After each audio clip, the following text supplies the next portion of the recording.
Anik, what a present surprise! এতদিন পর কি মনে করে এসেছো? কোনো দরকার পড়েছে নাকি? সাইমা, তুমি এখানে? তুমি জানো আমি তোমাকে কত জায়গায় খুঁজেছি। সিরিয়াসলি? তুমি আমাকে খুঁজেছো? কিন্তু কেন? তোমার তো আমাকে খুঁজে বেড়ানোর কথা নয়, কারণ তুমি তো তোমার আপন ঠিকানা খুঁজে পেয়েছিলে, তাই না? তাহলে হঠাৎ এতদিন পর আবার আমার খুঁজে বের হলে কেন? আমি তো কখনো বলিনি আমাকে খুঁজতে। তুমি এতদিন কোথায় ছিলে? দেখো সাইমা, তুমি আগেও আমাকে ভুল বুঝেছিলে আর এখনও ভুল বুঝছো। দেখো, আমি এখানে কোনো সত্য মিথ্যার বিচার করতে বসিনি। তুমি এখানে কেন এসেছো সেটা বলো। তুমি যেদিন যা দেখেছিলে সেটা সত্য ছিল না। এসকে খান গ্রুপ অফ ইন্ডাস্ট্রিজের মার্কেটিং অফিসার পদে সার্কুলার ছিল, সেই ইন্টারভিউ দিতে এসেছি। কিন্তু তুমি এখানে কি করছো? আর এতদিন তুমি কোথায় ছিলে? সিরিয়াসলি? তুমি এসেছো মার্কেটিং অফিসার পদের ইন্টারভিউ দিতে? দ্য গ্রেট অনিক আহমেদ, যার দেশের টপ লেভেলে থাকার উচিত ছিল, যেটা তুমি একদিন বলেছিলে, এখন সে সামান্য একটা চাকরির পেছনে ছুটছে। টাইম চেঞ্জড তো। দেখো সাইমা, পরিস্থিতি সবসময় মানুষের হাতে থাকে না। আজ একজনের সময় ভালো, কাল অন্যজনের। সময় মানুষকে অনেক কঠিন জিনিস শিখিয়ে দেয়। আমি কাল যা ছিলাম আজ যে ঠিক তাই থাকবো এমন নিশ্চয়তা তো কেউ দেয়নি। আমার সাথেও ঠিক সেইটাই হয়েছে। বাহ, বেশ ভালো কথা বলতে শিখে গেছো তো। তোমার তো কিছু হোক বা না হোক, কথা বলার কনফিডেন্স কিন্তু অনেক বেড়েছে। তুমি এখানে কি করছো? আর এতদিন কোথায় ছিলে? তোমার কোনো খবর কেউ জানতো না। সোশ্যাল মিডিয়া নাম্বার সব জায়গায় তন্ন তন্ন করে খুঁজেছি তোমাকে, কিন্তু কোথাও পাইনি। যারা হারিয়ে যায় তাদের খুঁজে পাওয়া যায়, কিন্তু যারা নিজে থেকে হারিয়ে যায় তাদের খুঁজে পাওয়া যায় না। By the way, mister Anik Ahmed, আপনি যে এসকে গ্রুপ অফ ইন্ডাস্ট্রিজের মার্কেটিং অফিসার হিসেবে ইন্টারভিউ দিতে এসেছেন, সেই কোম্পানির মালিকের একমাত্র উত্তরাধিকারী আমি। মানে তুমি এসকে গ্রুপের মালিক? বুঝলাম না। তার মানে তুমি সাজ্জাদ খানের একমাত্র কন্যা সাইমা খান? অনেকের কথা শেষ হতেই সাইমা চোখের ইশারায় পরিষ্কার জানিয়ে দিলেও অনেক ঠিকই বুঝেছে। অনেকের চোখ বিস্ময়ে বড় হয়ে গেল। এতদিনের পরিচিত না, খুব ভালো পরিচিত একজন মানুষ, কিন্তু সাইমা কখনোই তাকে বুঝতে দেয়নি সে এত বড়লোক বাবার মেয়ে। সাইমা অনেককে এভাবে স্থির হয়ে তাকিয়ে থাকতে দেখে নিজেকে বলে উঠল, তো মিস্টার অনিক আহমেদ, এখানেই দাঁড়িয়ে থাকবেন নাকি ইন্টারভিউটা দেবেন? আপনার জন্য নিশ্চয়ই আমি সারাদিন বসে থাকবো না, নাকি মনে মনে সিদ্ধান্ত নিয়ে ফেলেছেন ইন্টারভিউ বোর্ডে একজন মেয়ে বসে আছে বলে আপনার ইগো ইন্টারভিউ দিতে বাধা দিচ্ছে? অনিক আহমেদ হেরে যাওয়ার আগে হার মানার মানুষ নয়। ইন্টারভিউ দিতে যখন এসেছি তখন দিয়ে তবেই যাব। বাহ, কনফিডেন্স তো বেশ ভালো আছে। ঠিক আছে, ভেতরে আসুন। সাইমার অনুমতি পাওয়ার পর অনেক ভেতরে প্রবেশ করলো। একটি চেয়ার টেনে বসতেই সাইমা হাতের ইশারায় তার ফাইল চাইল। অনেক ইশারা বুঝে ফাইলটা এগিয়ে দিল। ফাইল খুলে সাইমা দেখতে পেলেও অনেক বিজনেস ম্যানেজমেন্ট দারুণ রেজাল্ট করেছে। সে জানতো অনেক এই বিভাগে পড়তো, কিন্তু অনেক যে এত ভালো স্টুডেন্ট তা তার অজানা ছিল। ফাইল দেখে সাইমা অনেককে বলল, আপনার তো একাডেমিক কোয়ালিফিকেশন ভালো, সাবজেক্টও স্ট্রং, তাহলে হঠাৎ সব বাদ দিয়ে মার্কেটিং অফিসার পদে কেন বেছে নিলেন? আপনি চাইলে আরও বড় কিছু করতে পারতেন। তুমি তো জানো। সরি, ঠিক বুঝলাম না। আপনি কি আপনার বসের সাথে এইভাবেই কথা বলবেন? শুধুমাত্র একাডেমিক রেজাল্ট জানলেই চলে না, সাথে ম্যানার্সও থাকতে হয়। অনেক বুঝতে পারল সাইমা নিখুঁতভাবে তাকে অপমান করলো, তবুও সে দমে গেল না, কারণ এই চাকরি শুধু তার নিজের জন্য নয়, তার পরিবারের জন্যও দরকার। আর সবচেয়ে বড় কথা, যাকে সে এতদিন পাগলের মতো খুঁজেছে তাকে আজ সামনে পেয়েছে। যদি কোনোভাবে এই চাকরিটা পায় তাহলে অন্তত তার কাছাকাছি থাকতে পারবে ও। সে আর কোনো কথা না বাড়িয়ে মাথা নিচু করে বলল, সরি ম্যাডাম। ইন্টারভিউ রুমে এমন নীরবতা নেমে এলো যে কেউ শ্বাস নিলেও সেও শব্দ শোনা যাচ্ছে। সামনে বসে থাকা দুই মানুষ, অনিক আর সাইমা, দুজনেই জানে তাদের অতীত আজ যেন পরীক্ষার টেবিলে রাখা। কিন্তু আজ কোনো সম্পর্কের পরীক্ষা নয়, আজ প্রেশার পরীক্ষা। তবুও দুজনের চোখে লুকিয়ে থাকা হাজারো প্রশ্ন। সাইমা ঠান্ডা গলায় ফাইল বন্ধ করলো, তারপর ধীরে ধীরে চোখ তুলে তাকালো অনিকের দিকে, একটা দৃষ্টি যেখানে রাগ, অভিমান, ব্যথা সব কিছু মিশে আসছে। তাহলে মিস্টার অনিক আহমেদ, আপনি বলেছিলেন কেন এই চাকরি চান?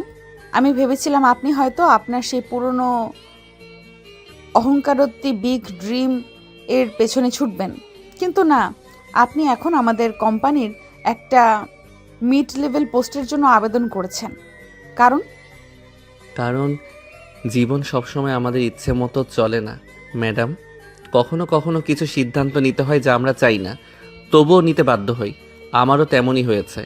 পরিবারের দায়িত্ব, বাবার অসুস্থতা, ছোট ভাইয়ের পড়াশোনা, সব মিলিয়ে একটা স্থির চাকরি দরকার ছিল। আর আমি এই ক্ষেত্রটা ভালো জানি, তাই আবেদন করেছি।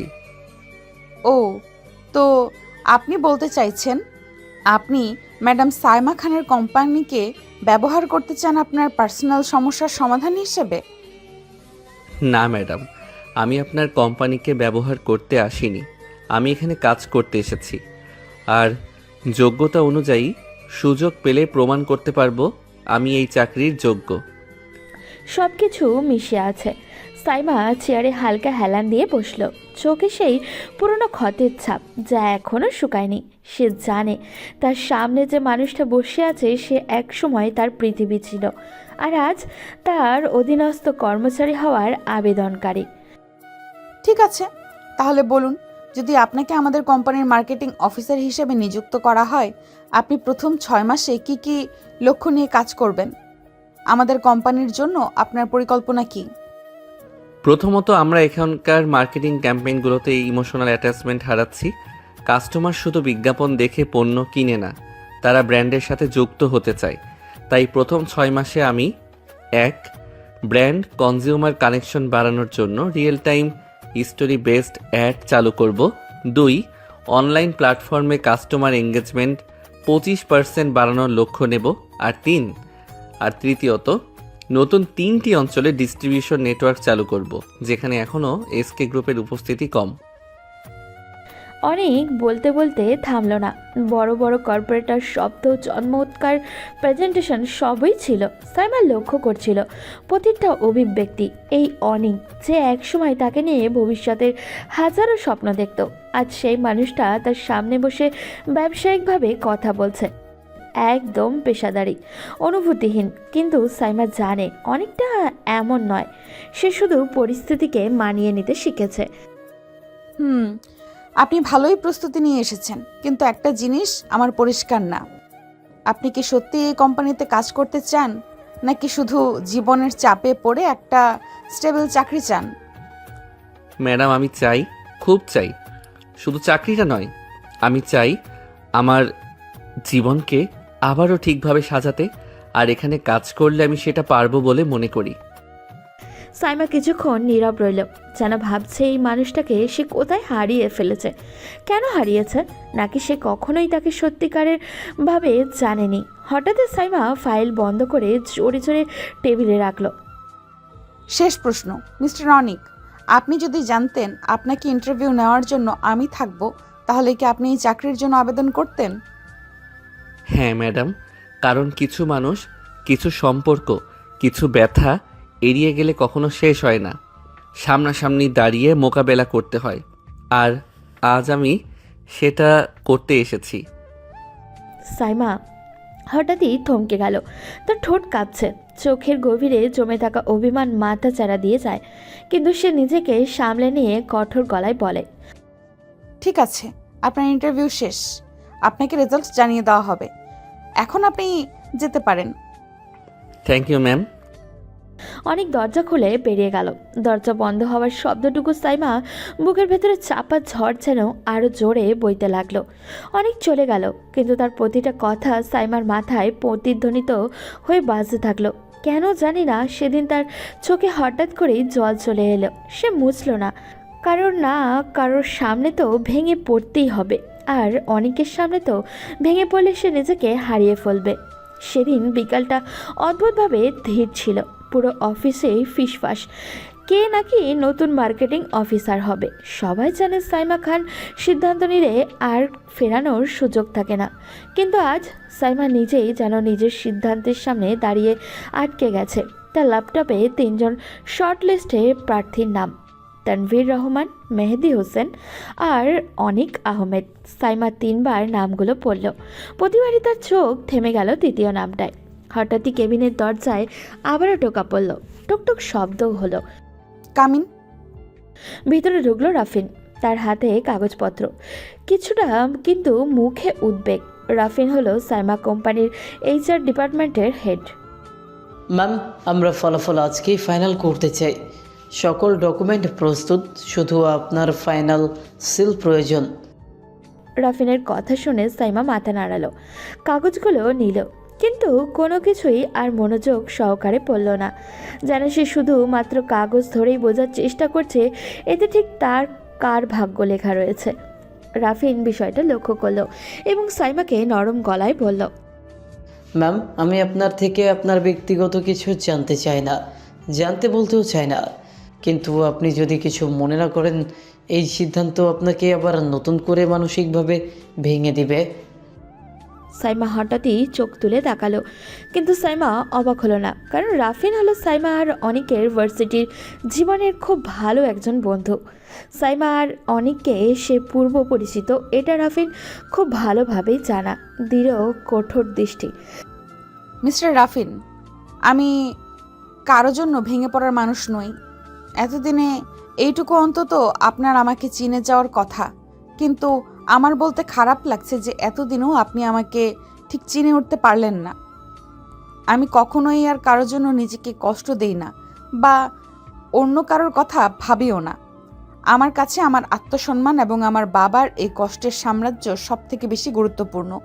তাই এখন আমি আর কোনো কষ্ট পাই না, কোনো কিছুর জন্যই পাই না, নট এনিমোর।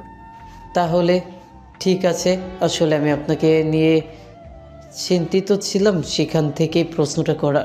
দুঃখিত ম্যাম, আমাকে ক্ষমা করবেন, আমি যা ভাবছেন এমন কিছুই না। তাহলে আপনার চূড়ান্ত সিদ্ধান্ত? সাইমা গভীর নিঃশ্বাস নিল, কয়েক সেকেন্ড পুরো নিস্তব্ধ। তার আঙুল ধীরে ধীরে অনিকের নামের পাশে সিলেক্টেড চিহ্ন টিক দিল। সাইমা যখন কোনো দ্বিধা ছাড়াই অনিককে সিলেক্ট করে, তখন রাফিন সাইমার পাশে দাঁড়িয়েছিল। রাফিন এক পলক সাইমার দিকে তাকালো, বিস্ময়ে তাকিয়েও থাকলো। ইউসেলফ টেড হিম। হ্যাঁ, কারণ সে যোগ্য, আর আমার ব্যক্তিগত অনুভূতি এখানে কাজ করবে না। আমি সব সময় নিজেকে ব্যক্তিগত জীবন এবং প্রফেশনাল জীবন এক করি না, এটা আপনাকে মাথায় রাখতে হবে। আমি কখনোই আমার ব্যক্তিগত জীবনের কোনো ছায়া আমার প্রফেশনাল জীবনে পড়তে দেব না, আর এটা আমি কোনো ব্যক্তিগত টান থেকে করি না। অনেক নিজের যোগ্যতা দিয়ে এই জায়গাটা অর্জন করে নিয়েছে, তাই বলে আমি আমার ব্যক্তিগত কোনো ঘটনার জন্য একজন যোগ্য ক্যান্ডিডেটকে তার যোগ্যতা থেকে দূরে সরিয়ে দিতে পারি না। আমি বস, দুর্বল নই। রাফিন বুঝতে পেরেছে সাইমা কখনো আবেগী হয়ে কোনো সিদ্ধান্ত গ্রহণ করে না। সে যথেষ্ট বুদ্ধিমান এবং পরিশ্রমী একটা মেয়ে। রাফিন সম্মানের সাথে মাথা নাড়ালো এবং সাইমাকে উদ্দেশ্য করে বলল, ঠিক আছে ম্যাম, নিশ্চয়ই আপনি আপনার কোম্পানির জন্য সবসময় বেস্ট সিদ্ধান্তটাই নেবেন। আমি তার অফার লেটার প্রস্তুত করছি। রাফিন দ্রুত নিজের কথা শেষ করে সে বেরিয়ে গেল। রুমে আবার একা সাইমা। টেবিলের উপর মাথা নিচু করতেই তার চোখ দিয়ে দুফোঁটা পানি টুপ টুপ করে পড়ল। সে দ্রুত মুছে ফেলল। এটা কখনো আমি আমার আত্মসম্মানকে দুর্বল করতে দিব না, কারণ এটা আমার দুর্বলতা নয়। এটা শুধুমাত্র আমার প্রেশার, শুধু চাপ। হ্যাঁ, শুধু চাপ, আর কিছু না। কিন্তু সে যে ভিতরে ভিতরে নিজেকে শক্ত রাখার চেষ্টা করছে, কিন্তু তারপরেও তার বুকের মধ্যে কোথাও একটা যে দুর্ভাব্য ভার জমেছিল, তার কোনোভাবেই লুকানো যাচ্ছিল না। অনেক সোফায় বসে, পাশে চা ঠান্ডা হয়ে গেছে। তার চোখে বারবার ফোনের দিকে। হয়তো ফলাফল আজই আসবে, হয়তো আবার আসবেও না, কিন্তু অন্য একটা দুশ্চিন্তা তাকে বেশি করে করে খাচ্ছে। সাইমা কি আমার কারণে চাকরিটা আটকে দেবে? তবুও মনটা বলছে না, সে তো এমন নয়। আর যাই হোক, সাইমা কখনো নিজের সজ্ঞানে কারোর কোনো ক্ষতি করবে না, এটা আমি মনে প্রাণে বিশ্বাস করি। অনেক বাড়িতে আসার পর থেকে তার মাথায় অনেক রকমের চিন্তা ঘুরপাক খাচ্ছে, কিন্তু সে কোনো কিছুই ঠিকঠাক জবাব খুঁজে পাচ্ছিল না। ঠিক তখনই হঠাৎ করে অনেকের ফোন বেজে ওঠে। অনেক ফোনের দিকে তাকিয়ে দেখে তার খুব পরিচিত একটি নাম্বার, যেটা দেখে অনেক মুখের অজান্তে হাসি রেখা ফুটে ওঠে। অনেক ফোনটা হাতে নিয়ে ব্যালকনিতে চলে যায় এবং ফোনটা রিসিভ করে বলে, এই কি অবস্থা? ফোনের ওপাশ থেকে হয়তোবা কিছু একটা বললেও অনেককে, যেটা শুনে অনেকের হাসি রেখাটা আরও চওড়া হয়ে উঠল। এরপর অনেক নিজে থেকেই আবারও বলে উঠল, চিন্তা নেই, ওকে যখন গর্ত থেকে টেনে বের করে আনতে পেরেছি তখন আমি আর কখনোই তাকে হারিয়ে যেতে দিব না। শক্ত করে আটকে রাখবো, জড়িয়ে রাখবো নিজের বুকের মাঝে, যেন কোনোভাবে আমাকে আর একা রেখে চলে যেতে না পারে। অনেক হয়েছে, অনেক কষ্ট সহ্য করেছি আমি, কিন্তু আর না। এবার ওকে প্রত্যেকটা কষ্টের জবাব দিতে হবে। কেন সে আমাকে এতটা কষ্ট দিয়েছে, কি অপরাধ ছিল আমার? ও যেন কোনোভাবে আমার কাছ থেকে আর পালাতে না পারে। এই জন্যই তো পার্মানেন্টলি সবসময় ওর কাছে থাকার ব্যবস্থা করছি। আর ধন্যবাদ আমাকে এতটা সাহায্য করার জন্য, আমার প্রাণ ভোমরাকে খুঁজে বের করার জন্য, আমাকে সাহায্য করার জন্য। ট্রিং ট্রিং। অনেক কথা বলে ফোনটা কাটার পর হঠাৎ করে তার ফোনে একটা নোটিফিকেশান আসে। অনেক ফোনের স্ক্রিনের দিকে তাকিয়ে দেখে ফোনের মেইল নোটিফিকেশান। অনেকের যেন হাত পাত কাঁপতে শুরু করলো। মেইল খুলল। মেইলটিতে খুলে হঠাৎ করেই অনেক যেটা দেখলেও মেইলটির যা দেওয়া আছে সেটা দেখে অনেকের চোখ কপালে উঠে যায়। অনেক হঠাৎ করেই কি নিয়েছে ভুলে যায়। Congratulation, you have been selected as the marketing officer of a SK group. অনেকের বুক ধক করে উঠল। সে এক দৃষ্টিতে স্ক্রিনের দিকে তাকিয়ে থাকলো। কয়েক সেকেন্ড পর মুখে তীব্র অদ্ভুত এক হাসি ফুটে উঠল, যেন আনন্দ আর অস্বস্তি একসাথে। তাহলে তুমি আমাকে সুযোগ দিলে সাইমা। বিশ্বাস করো সুইটহার্ট, এটা তোমার দেওয়া শুধুমাত্র সুযোগ না, তোমাকে আবার নিজের করে পাওয়ার একটি আশার আলো। আমি আর কোনোভাবেই এই সুযোগ হাতছাড়া করব না। তোমাকে আমার হতেই হবে। এবার আর আমি তোমাকে নিজের থেকে আলাদা করব না, তোমাকে আর হারিয়ে যেতে দিব না, কখনোই না।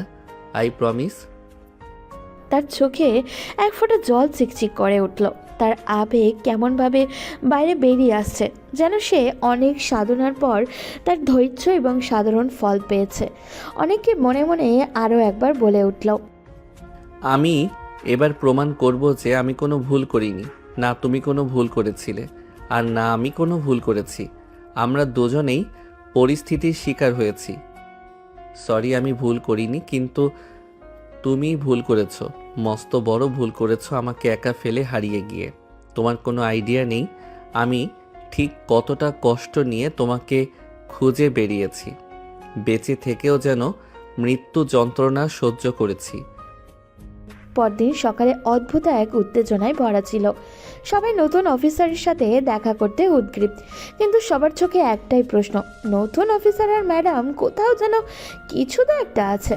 ঠিক সকাল 9:30টায় লিফট থামল। লিফটের দরজা খুলতেই অনেক প্রবেশ করলো। সাদা শার্ট আর ডার্ক ব্লু প্যান্ট, গম্ভীর চোখ। তার উপস্থিতিতেই অফিসের বাতাস কেমন যেন বদলে গেল। রিসেপশনিস্ট মৃদু হেসে বলল, স্যার, আপনাকেই খুঁজছিলাম। ম্যাম আপনাকে ওনার নিজের কেবিনে ডাকছেন। অনেক মাথা নাড়ালো। অনেক সাইমার কেবিনের সামনে দাঁড়িয়ে দরজায় নক করে টকটক শব্দ করলো। কামিন। অনেক দরজা খুলে ঢুকলো। দুজনের চোখে এক অদ্ভুত মিলতেই সেই পুরনো ঝড় বুকের মধ্যে আবারও বয়ে গেল, কিন্তু মুখে তা কেউ প্রকাশ করল না। Good morning ma'am. Good morning. Sit. অনেক সাইমার পারমিশন পাওয়ার সাথে সাথে বসলো। সাইমা অনিকের দিকে একটি ফাইল এগিয়ে দিল এবং মাথা নিচু করে অন্য একটা পেপারে সাইন করতে করতে বলল, এটা আপনার অ্যাপয়েন্টমেন্ট লেটার। আগামী 6 মাস আপনি ট্রেনিং সহ আমার সরাসরি সুপারভিশনে কাজ করবেন। অনেক একটু অবাক হয় সাইমার কথা শুনে, কিন্তু সেটা তার চোখে মুখে প্রকাশ পেল না। আর এদিকে সাইমার কথা শুনে অনেকের মনে যে লাড্ডু ফুটতে থাকে, সে এখন সব সময় সাইমার আশেপাশে থাকতে পারবে, যেটা সে চেয়েছিল। যদিও এই পোস্টে জয়েন করার পর সে সব সময় সাইমার কাছেই থাকতে পারতো না, কিন্তু যেহেতু 6 মাস তাকে সময় দেওয়া হয়েছে, এই 6 মাসে সে তার নিজের কাজ শেষ করে ফেলবে। কিন্তু তারপরেও অনেক একটু অবাক হওয়ার ভঙ্গিতে সাইমাকে বলল, ইয়োর ডিরেক্ট সুপারভিশন। ইয়েস, কোনো সমস্যা? না, সমস্যা নেই, তবে সাইমা চোখ সোজা রাখলো এবং বোঝানোর চেষ্টা করলেও অনেক কি বলার চেষ্টা করছে। যখন সাইমা অনেক চেষ্টা করে বুঝতে পারলো না অনেক তাকে কী বলার চেষ্টা করছে, তখন সে নিজেই অনেককে প্রশ্ন করলো। তবে অনেক ধীরে ধীরে সাইমার করা প্রশ্নের উত্তরে বলল, আপনি নিশ্চিত এটা আপনার জন্য কঠিন হবে না? না মানে আপনি সারাদিন এত ব্যস্ত থাকেন, তার মধ্যে আমাকে সুপারভাইজ করে কাজ শেখাবেন? এটা তো আমার জন্য চরম ভাগ্যের ব্যাপার। এটা আপনার জন্য অনেক কষ্টকর হয়ে যাবে না? এটাই বলতে চাইছিলাম আর কি। সাইমার চোখে বিদ্যুৎ চমকালো, কারণ সাইমা ঠিকই বুঝতে পেরেছে অনেক তাকে কী বলতে চেয়েছিল, এবং অনেক যে কথা ঘুরিয়ে নিল এটাও সাইমা খুব ভালোভাবেই বুঝতে পেরেছে। তাই সাইমা অনেককে বলল, মিস্টার রনিক, একটা কথা সব সময় মাথায় রাখবেন। আমি কখনোই আমার ব্যক্তিগত জিনিস অফিসে নিয়ে আসি না। আর আমার কাজকে পার্সোনাল ফিলিংস নাড়াতে পারে এমন ক্ষমতা আপনার নেই। অনেক কিছুক্ষণ চুপ, তারপর মাথা নাড়ল এবং সে বিড় করতে বলতে লাগলো, ম্যাডাম, আপনি ব্যক্তিগত জিনিস অফিসে না নিয়ে আসলেও আমি এই অফিসে জয়েনিং করেছি আমার ব্যক্তিগত জিনিস আমার বাড়িতে নিয়ে যাওয়ার জন্য। সাইমা অনেকের দিকে এতটা মনোযোগী ছিল যে অনেক বিড় করে কি বলছে তার কিছু অংশ ঠিকই শুনতে পেরেছে, কিন্তু পুরো কথাটা শুনেনি ও, তাই ঠিকঠাক বুঝতেও পারেনি। তাই সে অন্যমনস্ক হয়ে প্রশ্ন করল, সরি মিস্টার রনিক, আপনি কি কিছু বললেন? না তো ম্যাডাম, আপনি কি কিছু শুনেছেন? অনেকের এমন তেরা কথা শুনে সাইমা ইতস্তত হয়ে বলল, এত বাজে কথা না বলে নিজের কাজে মন দেন, তাহলে বুঝতে পারবো আপনার ঠিক কতটুকু কোয়ালিফিকেশন আছে এবং শুধু মুখে বলেন নাকি আদৌ ভেতরে কোনো যোগ্যতা আছে। ঠিক আছে ম্যাডাম, তাহলে আমরা দুজনেই নিজেদের প্রমাণ করব। ইয়েস, লেটস সি কে বেশি শক্তিশালী। দুজনের চোখে তখন আগুন, কিন্তু সেই আগুন ঘৃণার নয়, আবেগের, অতীতের অকথিত ভালোবাসায়। সাইমা ফাইল বন্ধ করে বলল, your duty starts today, you may go. সাইমার কথা শুনে অনেক উঠে দাঁড়ালো, ঠিক বেরিয়ে যাওয়ার আগে থেমে আবারও বলল, সাইমা মানে ম্যাডাম, ধন্যবাদ। আপনি আমাকে সুযোগ দিয়েছেন। আপনি নিজেও জানেন না আপনি ঠিক আমার কত বড় উপকার করেছেন। সাইমা মুখ ঘুরিয়ে নিল। অনেক সাইমার ব্যবহার দিকে হালকা করে হাসল। অনেকের এই হাসি দেখে যেন সাইমার গা জ্বলে গেল, এবং দেখে সে মুখ ভেঙচি কেটে বলল, ডোন্ট থ্যাংক মি, আর্ন ইট। অনেক হালকা হাসল। চেষ্টা করব না, প্রমাণ করে দেখাবো। দরজা বন্ধ হলো। সাইমার বুকের ভেতরে হাত চেপে ধরলো, যেন নিজেরই হৃদস্পন্দন শুনতে পাচ্ছে ও। সেদিন দুজনেই কাজ করলো, কিন্তু মন তো দুজনেরই পুরনো স্মৃতি খুঁড়ে খুঁড়ে বের করে আনছিল। আজ শুধু চাকরি শুরু হলো না, একটা নতুন যুদ্ধও শুরু হলো, একটা নতুন টানাপোড়েন, একটা অপূর্ণ সম্পর্কের নতুন অধ্যায় শুরু হলো। আর তারা দুজনেই জানতো এই অফিসে ঠিক করবে তাদের সম্পর্ক আবার জোড়া লাগবে নাকি আবারও ভেঙে যাবে। অফিসে অনেকের আজ দ্বিতীয় দিন, কিন্তু দিনের শুরুতেই সে বুঝলো শুধু কাজ নয়, প্রতিটি সেকেন্ডই তার জন্য পরীক্ষা। সাইমা সারাক্ষণ এমনভাবে তাকে উপেক্ষা করছিল যে সে অফিসে অদৃশ্য কোনো এক ছায়া, যাকে দেখা যায় না, শোনাও যায় না, গুরুত্ব দেওয়ার তো প্রশ্নই আসে না। অথচ এই সাইমাই এক সময় তার একটা মেসেজ না পেলে অস্থির হয়ে যেত। এখন সেই মানুষটা তার পাশ দিয়ে হেঁটে যায়, কিন্তু একটুও চোখ তুলে তাকায় না, কিন্তু তার চোখের কোণের সামান্য কম্পন কিংবা কোনো স্বাভাবিক বিষয়ে অতিরিক্ত কঠোর হয়ে ওঠা, এইসব সংকেত অনেক খুব ভালোভাবেই ধরতে পারে। সে জানে সাইমার ভেতরটা আসলে আগের থেকে অনেক বেশি অস্থির। শুধু পার্থক্য হচ্ছে সাইমা এই অস্থিরতাকে মুখোশের আড়ালে ডেকে ফেলতে শিখেছে। দুপুরে সবার সামনে আবার মিটিং, অনেক প্রেজেন্টেশন দিচ্ছে। রুমে হালকা গরম, সবাই মনোযোগী, কিন্তু সবার চোখের আড়ালে একটা তীক্ষ্ণ দৃষ্টি রয়েছে সাইমার। সে এমনভাবে অনেককে দেখছিল যেন সে কোনো ভুলের অপেক্ষায় আছে। অনেক কথা বলছিল ধারাবাহিকতাভাবে, কিন্তু তার ভেতরের চাপা উত্তেজনা তাকে বারবার শ্বাস ফেলতে বাধ্য করছিল। ঠিক তখন তার গলা একটু থেমে যায়। রুমের সঙ্গে সঙ্গেই নিস্তব্ধ, আর সেই নীরবতা ভেঙেই ঠিক তখনই সাইমার কণ্ঠে শোনা যায় একটা ঠান্ডা ধারালো কিন্তু গভীর একটা গলা। মিস্টার অনিক, আমি আশা করেছিলাম আপনি অন্তত আপনার প্রেজেন্টেশনের সময়টুকুতে নিজেকে স্থির রাখতে পারবেন। পেশাদার মানুষ হিসেবে এটা আপনার দায়িত্ব, যে কোনো পরিস্থিতিতে নিজেকে কনফিডেন্ট রাখা। যদি আপনি মাঝপথে থেমে যান অথবা কোনোভাবে নিজের আবেগকে আপনার কাজের ওপর প্রভাব ফেলতে দেন, তাহলে সেটা আপনার ব্যক্তিগত অদক্ষতা এবং তার দায় এই টিম নিবে না। তাই আপনি যা শুরু করেছেন তা শেষ করুন এই মুহূর্তেই। রুমে চাপা দীর্ঘ অস্বস্তি। অনেক মাথা তোলে, তার চোখে ব্যথায় এক চকচকে স্তর জমতে ওঠে, কিন্তু সে খুব শান্ত গলায় বলতে শুরু করে, জি ম্যাম, আমি শেষ করছি। তবে একটা কথা, আপনি সবসময় বলেন আমি যেন কাজের ক্ষেত্রে ব্যক্তিগত ব্যাপার না আনি, এবং আমি সেটা পুরোপুরি মানি। কিন্তু আপনি কি জানেন, আপনি যখন এভাবে আমাকে হার্শ বা অস্বাভাবিকভাবে চাপ দেন, সেটা আমাকে কাজের মধ্যে নয়, আমার ব্যক্তিত্বের উপর আঘাত করে। আপনার প্রতিটা কথার ভেতরে এমন একটা এড়িয়ে যাওয়া, এমন একটা হঠাৎ উত্তেজনা থাকে, যেটা আমার কাজে ভুলের কারণে নয়, বরং আমার উপস্থিতি আপনাকে অস্বস্তিতে ফেলে বলেই মনে হয়। আমি চেষ্টা করি আপনাকে কোনোভাবেই বিরক্ত না করতে, তবু আপনার প্রতিটা শব্দ আমাকে অনুভব করিয়ে দেয় যে আপনি আমার দিকে তাকাতেও চান না। আমি জানি না এর কারণ কাজ নাকি। অনেক কথা শেষ করতে পারে না, কিন্তু তার গলাটায় টান স্পষ্ট বোঝা যায় যে সে বাকিটা বলতে চেয়েও থেমে গেছে। সাইমা ধীরে মাথা তোলে, তার চোখেও কঠোরতার আবরণ আরও মোটা হয়ে ওঠে, কিন্তু সেই কঠোরতার আড়ালে কিছু তো একটা আছে, যা একটা পুরনো ব্যথা, যেটা সে চেপে রাখতে চাইছে মরিয়া হয়ে। মিস্টার অনিক, আপনার একটা বিষয় বুঝতে হবে, আমি কাউকে কোনো বিশেষ কারণে উপেক্ষা করি না, না কোনো বিশেষ কারণে অতিরিক্ত গুরুত্ব দেই।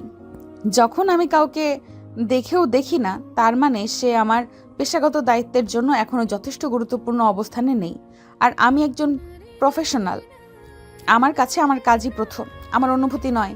আপনি যদি মনে করেন আমার আচরণ আপনার প্রতি ব্যক্তিগত, তাহলে এটা আপনার ভুল ধারণা। আমি কাউকে এতটা গুরুত্ব দিই না যে তাদের উপস্থিতি আমার মনোযোগে ব্যাঘাত ঘটাবে। আমি আপনাকে ব্যক্তিগতভাবে দেখি না, একদমই না। আর ব্যক্তিগত যে বিষয়গুলো আপনি ইঙ্গিত দিলেন, সেগুলোকে আমরা আলাদা রেখেছি, অন্তত আমি রেখেছি। তার কণ্ঠ ছিল নির্মম, কিন্তু সেই নির্মমতার ভিতরেই একটা চাপা কাঁপুনি ছিল, যেটা অনেক ধরেই ফেলল। মিটিং শেষ, সবাই বেরিয়ে যায়। অনেকও বসে থাকে। সাইমা ফাইল গোছাচ্ছিল, কিন্তু সে ঠিকই বুঝতে পারছিল অনেক এখনও পিছনে দাঁড়িয়ে আছে, আর অনেক জানতো এখন না বললে আর বলা যাবে না। অনেক ধীরে এগিয়ে আসে। তুমি যেটা বললে আমি তোমার কাছে গুরুত্বহীন, আমার উপস্থিতিতে তোমার কিছু যায় আসে না, তুমি সত্যি এটা বিশ্বাস করো? তুমি কি সত্যিই মনে করো তুমি আমাকে দেখে কিছুই অনুভব করনি? তোমার চোখে সেই ক্ষুদ্র কম্পন, তোমার কথা বলার সময় অকারণ রাগ, তোমার হঠাৎ করে শ্বাস আটকে আসা, আমি কি এসব দেখতে পাই না? তুমি কি মনে করো 3 বছর তোমাকে ভালোবেসে আমি এতটাই অন্ধ ছিলাম যে আজ তোমাকে পড়তে পারবো না? তুমি যদি সত্যি আমাকে ভুলে যেতে, আমার দিক থেকে মুখ ফিরিয়ে নিতে পারতে, তাহলে আজ তোমার কণ্ঠ এমনভাবে কাঁপতো না। তুমি শুধু একটা মুখোশ পরে আছো সাইমা, নিজেকে বাঁচানোর জন্য। কিন্তু তুমি ভুলে গেছো আমি তোমাকে মুখোশ ছাড়া মানুষ হিসেবেই চিনেছি। তাই বলছি, যত দূরেই থাকো তুমি, আমি তোমার চোখের ভেতর থাকা সত্যটা দেখতে পাই। সাইমা থেমে যায়, তার আঙুল হঠাৎ কাগজের উপরে থমকে যায়। সে মাথা তোলে, চোখে প্রচণ্ড চেষ্টা নিজেকে শক্ত দেখানোর। অনেক তুমি যা ভাবছো তা বাস্তব নয়। আমি যদি তোমাকে ভুলে যেতে না পারতাম তাহলে আজ আমি এই অবস্থানে আসতে পারতাম না। আমার দায়িত্ব, আমার বাবার কোম্পানি, আমার সব কিছু, সব আমাকে বাধ্য করেছে নিজেকে কঠোর করতে। তোমার সাথে আগের মতো কথা বললে, আগের মতো আচরণ করলে আমি ভেঙে পড়তাম। আর আমি এখন ভেঙে পড়ার অবস্থায় নেই। দুর্বলতা আমার কাছে এখন বিলাসিতা, যা আমি আর বহন করতে পারি না। তাই তোমাকে দূরে রাখতে চাই বলে নয়, বরং কাছাকাছি এলে আমি আমার সিদ্ধান্তে স্থির থাকতে পারবো না বলেই আমি এই দূরত্ব রাখি। তুমি বুঝতে পারো আর না পারো, এটাই সত্যি। দুজনের মাঝে নীরবতা নেমে আসে। সাইমার চোখ জলের মতো ভিজে উঠলেও সে দমিয়ে রাখে। অনেক কয়েক সেকেন্ড তাকিয়ে থাকে তার দিকে, যেন সে এখনই কিছু বলে ফেলবে যা তাদের মাঝে জমে থাকা বছরের দূরত্ব ভেদ করে দেবে। কিন্তু সে নিজেকে থামিয়ে নেয়। তুমি বলো বা না বলো, তুমি এখনো অনুভব করো, এটা আমি জানি। আর আমি বলছি, আমি এখানে এসেছি তোমার জীবনে বিশৃঙ্খলা আনতে নয়, বরং তোমাকে সেই বিশৃঙ্খলা থেকে উদ্ধার করতে, যেটা তুমি 3 বছর ধরে নিজের ভেতরে চেপে রেখেছো। তুমি চাও বা না চাও, আমি থামবো না, কারণ তুমি যত দূরেই যাও না কেন, আমি তোমাকে আর হারিয়ে যেতে দেব না। সাইমা দ্রুত মুখ ফিরিয়ে নেয়, কারণ সে জানে আর এক সেকেন্ডও এখানে থাকলে তার চোখের জল পড়ে যাবে, এবং সেটা সে কখনোই অনেককে দেখাতে দিতে চায় না। এই যুদ্ধ তো এখন শুরু। দুজনের ভেতরে যে আগুন জমে আছে তা এখনও পুরোপুরি জ্বলে ওঠেনি। সামনে আরও উত্তেজনা, আরও আবেগ, আরও মুখোমুখি সংঘর্ষ অপেক্ষা করছে। অনেকের অফিসে দ্বিতীয় সপ্তাহ চলছে, কিন্তু সে দিনের শুরু থেকেই বুঝতে পারছিল প্রতিটা মুহূর্ত যেন তাকে পরীক্ষা নিচ্ছে। সাইমার সঙ্গে তার সম্পর্কের মাঝে এক গভীর সংকট ঘুরে ফিরে আসছে। সাইমা যে একসময় তার জন্য স্নেহের প্রতীক ছিল, এখন যেন এক অদৃশ্য পাঁচিলের ভিতরে তা আবদ্ধ। সেদিনের কথা মনে পড়ল, যখন সে সাইমার সামনে দাঁড়িয়ে নিজের অনুভূতি খুলে দিয়েছিল, আর সাইমা চেপে যাওয়া ব্যথা নিয়ে দূরত্ব বজায় রাখার চেষ্টা করছিল। তবে আজ সাইমার অফিসে একটা নতুন মানুষ এসেছে। তার নাম হলো মিরাজ। সুদর্শন, উচ্চাকাঙ্ক্ষী এবং আত্মবিশ্বাসী। দেশে বাইরে থেকে পড়াশুনো শেষ করে এসেছে, আর সে সাইমার বাবার ব্যবসায়িক পার্টনারের ছেলে।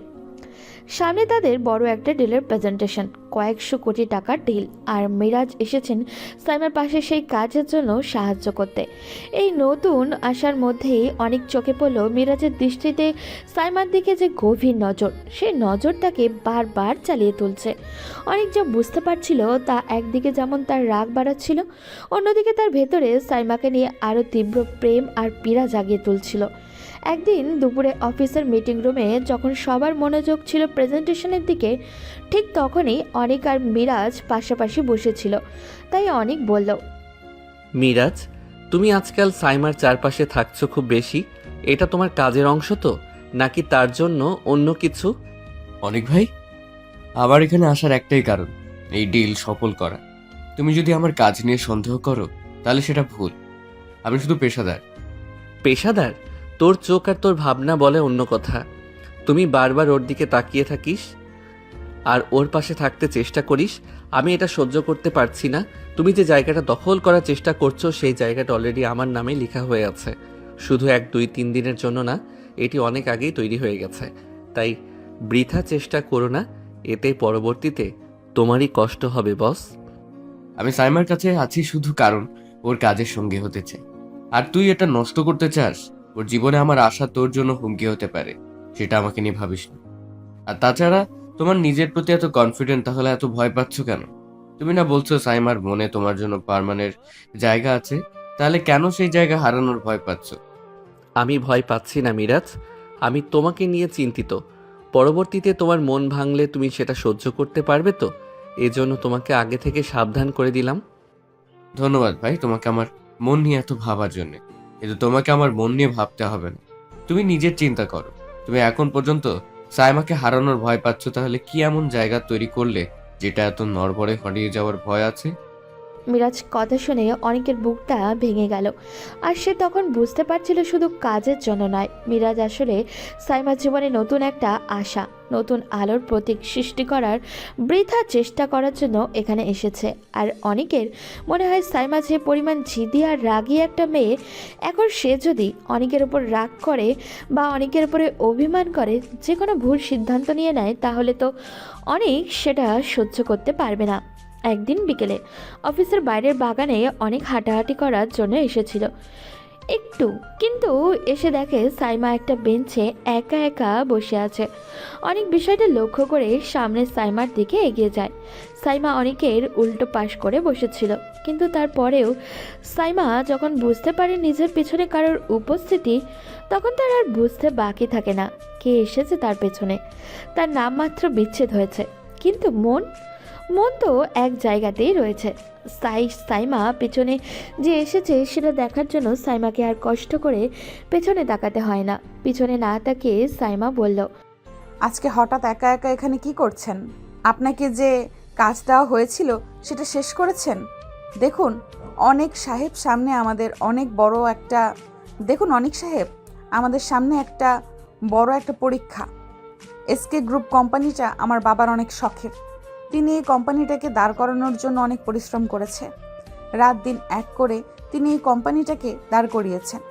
এখন আমি যদি তার মেয়ে হয়ে তার এই পরিশ্রমের মূল্য দিতে না পারি, তাহলে নিজের কাছে নিজেকে কখনো দাঁড় করাতে পারবো না। আমার বাবা অনেক ভরসা করে আমার উপরে দায়িত্ব দিয়েছেন। এখন আমাদের মধ্যে অনেক উত্তেজনা কাজ করতেছে। আমি চাই আপনিও আপনার সর্বোচ্চটা দিয়ে আগামী ডিলটা জিতে নিতে আমাদের সাহায্য করুন। চিন্তা করবেন না, আমার আপনার প্রতি পূর্ণ আস্থা আছে। আপনি অত্যন্ত বুদ্ধিমতী এবং পরিশ্রমী একটা মেয়ে। আমি জানি আপনি যদি চেষ্টা করেন তাহলে নিশ্চয়ই আপনি আপনার লক্ষ্যে পৌঁছাতে পারবেন। জানি না কি পারবো, কতটুকু পারবো, তবে আমাকে যদি আপনার এই জার্নিতে কখনো কোনো সময় প্রয়োজন পড়ে, শুধু একটাবার আওয়াজ দেবেন। নিজের সর্বশেষ দিয়ে চেষ্টা করব।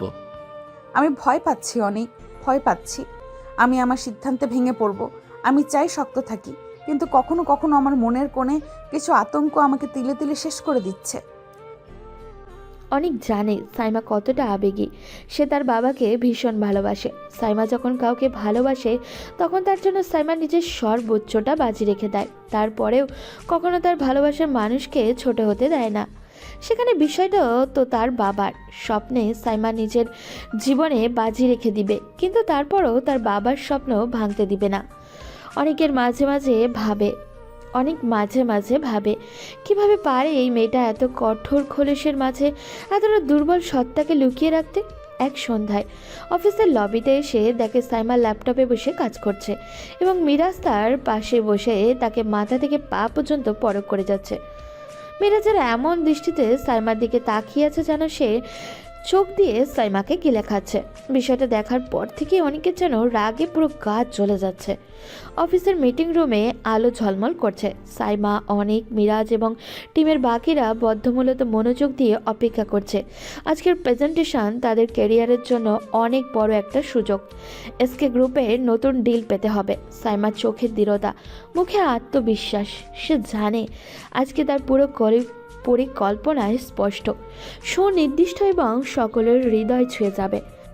সুপ্রিয় সকলকে ধন্যবাদ। আজ আমরা শুধু একটা ডিল পেতে চাইছি না, আমরা চাই এই ডিলের মাধ্যমে এসকে গ্রুপের ব্র্যান্ডকে নতুন উচ্চতায় নিয়ে যেতে। আমার পরিকল্পনা 3টি মূল স্তম্ভের উপর দাঁড়িয়ে। প্রথমত, কাস্টমার এঙ্গেজমেন্ট বৃদ্ধি। দ্বিতীয়ত, নতুন বাজারের প্রবেশ। এবং তৃতীয়ত, ডিজিটাল মার্কেটিং ক্যাম্পেইন শক্তিশালী করা। সাইমা, তোমার পয়েন্টগুলো স্পষ্ট এবং বাস্তবসম্মত। আমি পুরোপুরি তোমার পরিকল্পনার সাথে এক। ধন্যবাদ মিরাজ। আমি বিশ্বাস করি আমাদের টিম এই চ্যালেঞ্জ মোকাবেলা করতে প্রস্তুত। অনেক, তোমার রিপোর্ট এবং পরিসংখ্যানগুলো এই পরিকল্পনাকে আরও শক্তিশালী করেছে। আমার পক্ষ থেকে সর্বোচ্চ চেষ্টা করব। এটা আমাদের সবার জন্য একটি বড় সুযোগ। প্রেজেন্টেশন শেষ হতেই মিটিং রুমে প্রশংসার ঝড় উঠল। সবাই জানে আজকের দিনটা তাদের কেরিয়ারের জন্য মাইল ফলক হতে চলেছে। কয়েকদিনের মধ্যে অফিসের উচ্চপদস্থ কর্মকর্তারা ডিলের অনুমোদন জানালো। ডিল পাওয়ার খবর ছড়িয়ে পড়ার পর অফিসের বায়ুমণ্ডল যেন উল্লাসিত। সাইমা নিজেই জানত এই সফলতার পেছনে কেবল তার একার অবদান নয়, পুরো টিমের কঠোর পরিশ্রমের ফল। তাই সিদ্ধান্ত নিল সে টিমকে ট্রিট দিবে। সবাইকে ধন্যবাদ। তোমাদের সহযোগিতা ছাড়া আজকে এই সাফল্য সম্ভব ছিল না। চলুন আমরা সবাই মিলে একটা ছোট্ট পার্টি করি, একসাথে আনন্দ ভাগাভাগি করি। অসাধারণ। এই খুশির মুহূর্তে সবাই একসাথে হতে পারলে ভালো লাগবে। আমি তো অপেক্ষায় আছি। কাজের মাঝে একটু বিশ্রাম মন্দ হবে না। অফিসের বাইরে একটি ক্যাফেতে সবাই জমায়েত হলো। খাবার দাবার, হাসি মজা, পুরনো গল্পের ঝলক সব মিলিয়ে আজকের দিনটা হয়ে উঠল স্মরণীয়। সাইমা মাইক হাতে হুটে বলল, সবাই আজকে আমরা শুধু একটা ডিল পাইলাম না, আমরা একটা টিম হিসেবে একত্রিত হয়েছি। এই যাত্রায় আপনাদের প্রত্যেকের অবদান অমূল্য। আমি গর্ব করি তোমাদের সবাইকে নিয়ে। ধন্যবাদ ম্যাম আপনাকে। সেই রাতে তাদের জন্য নতুন আশায় আলোয় ভরা। অনেকের চোখ যেন নতুন স্বপ্ন। মিরাজের মুখে একটা অদৃশ্য সুরক্ষা আর সাইমার মনের স্বপ্নের ডানা পাখা মেলার মতো ছড়িয়ে পড়ল। সেদিনের পর থেকে সাইমা যেমন একটা কঠোর মনোভাব নিয়ে সবার সঙ্গে ব্যবহার করত, সেদিনের কনফারেন্সের পর থেকে সকলের সাথে অনেক সহজ হয়ে গেছে। সকলের সাথে হাসি মুখে কথা বলছে। অনেকের সঙ্গে আগের মতো কঠোরভাবে কথা বলতো না, এখন আরও তাও বলে না। অনেকের সাথে সম্পর্কটা অনেক সহজ হয়ে গিয়েছে। আগে দুজনেই একসঙ্গে কথা বলতে ভীষণ অস্বস্তি বোধ করত, যেটা অনেকের পক্ষ থেকে থাকলেও সাইমার পক্ষ থেকে বেশি ছিল। এরই মাঝে হঠাৎ একদিন সকালে সবাই অফিসে আসার পরে মিরাজ সকলের উদ্দেশ্যে বলে, আপনাদের জন্য আজকে আমার পক্ষ থেকে ট্রিট রয়েছে, কারণ আজকে আমি অনেক খুশি। আমার জীবনের আরো একটি বড় ইচ্ছে পূরণ হতে চলেছে। এখন হয়তো আপনাদের মনে প্রশ্ন থাকতে পারে, কি এমন ইচ্ছে পূরণ হতে চলেছে যার জন্য আজকে আমার পক্ষ থেকে আপনাদের ট্রিট? Anyone guess? মিরাজের কথা শুনে সকলের মাঝে একটা সুন্দর নীরবতা পড়ে গেল, যেন মিরাজকে এমন কোনো বড় প্রাপ্তি লাভ করতে যাচ্ছে যার জন্য তিনি সবাইকে ট্রিট দিতে চলেছেন। কিন্তু তারপর সকলে অনেক খুশি। মিরাজ নিচেও মুচকি মুচকি হাসছে। এমন সময় অফিসের মেন গেট দিয়ে সাইমা অফিসে এন্ট্রি নিল। হঠাৎ করে সকলে এক জায়গায় দাঁড়িয়ে থাকতে দেখে তার ভ্রু কুঁচকে আসে। সকলের পেছনে দাঁড়িয়ে আছে অনিক। অনিক নিজেও কিছু বুঝতে পারছে না, তাই সে সকলকে উপেক্ষা করে তার নিচে তার নজর গিয়ে পড়ে সাইমার দিকে। অনেক দিন ধরেই সে সাইমার দিকে এমনভাবে তাকিয়ে আছে। মিরাজ এখনও হাসছে, যেটি থেকে অনেকের গা একদমই চলে যাচ্ছে। এমন সময় হঠাৎ করে অনেকের ফোন বেজে ওঠে। অনেক পকেট থেকে ফোন বের করে স্ক্রিনের দিকে তাকায়। নাম্বারটা দেখে তার মনের সন্দেহ জানে। সে একবার স্ক্রিনের দিকে আবার মিরাজের দিকে তাকায়, পরে সাইমার দিকে তাকিয়ে ফোনটা রিসিভ করে কানে ধরে। অতঃপর পাশ থেকে যা শোনে সেটা শুনে তার মেজাজ খারাপ হয়ে যায়। অনেক ভীষণ রেগে যায়। সাইমা এখনও ঠিক বুঝে উঠতে পারছে না কে চলছে। সাইমা যখনই কিছু বলতে যাবে এমন সময় অনেক কোথা থেকে এসে শক্ত করে সাইমার হাতটা ধরে, টেনে টেনে সাইমার কেবিনের দিকে নিয়ে যায়। হঠাৎ কী থেকে কী হচ্ছে সাইমা কিছুই বুঝে উঠতে পারে না, এবং সে কি রিয়াকশান দেবে সেটাও বুঝে উঠতে পারছে না। হঠাৎ কী থেকে কী হচ্ছে কেউ বুঝতেই পারছে না। মিরাজ যখন অনেককে আটকাতে যাবে তার আগেই অনেক সাইমাকে কেবিনে নিয়ে গিয়ে দরজা আটকে দেয়। এদিকে অফিসার সবার মাঝে গুঞ্জন শোনা যায় যে অনিক আর সাইমার মাঝে নিশ্চিত কিছু চলছে। এদিকে অনিক সাইমাকে নিয়ে এসে দরজা লাগানোর পর থেকে মিরাজ একের পর এক দরজায় নক করছে এবং সাইমা আর অনিককে ডাকাডাকি করছে, কিন্তু ভেতর থেকে কোনো সারা শব্দই পাওয়া যাচ্ছে না। হঠাৎই এমন পরিস্থিতিতে সাইমা নিজেও বেশ বিরক্ত হয়ে বলে, কি সমস্যা আপনার মিস্টার অনিক? আপনি আমাকে এখানে কেন নিয়ে আসলেন? আর আপনার সাহস হলো কি করে সবার সামনে আমার হাত ধরার? আমার সাহস যে ঠিক কী এবং কতটা সেটা তোমার থেকে ভালো আর কেউ জানে না, তাই সেই বিষয়ে আমরা এখন আর কথা না বলি। এটাই দুজনের জন্য ভালো। কিন্তু তোমার সাহস দেখে আমি অবাক হয়ে যাচ্ছি।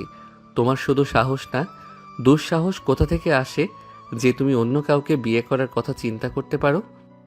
হঠাৎই অনেকের কাছ থেকে এমন কথা শুনতে হবে সেটা সাইমা অ্যাকসেপ্টও করেনি। অনেক সাইমার দিকে তাকিয়ে দেখে সাইমা যেন পুরো পরিস্থিতির কিছুই বুঝতে পারছে না।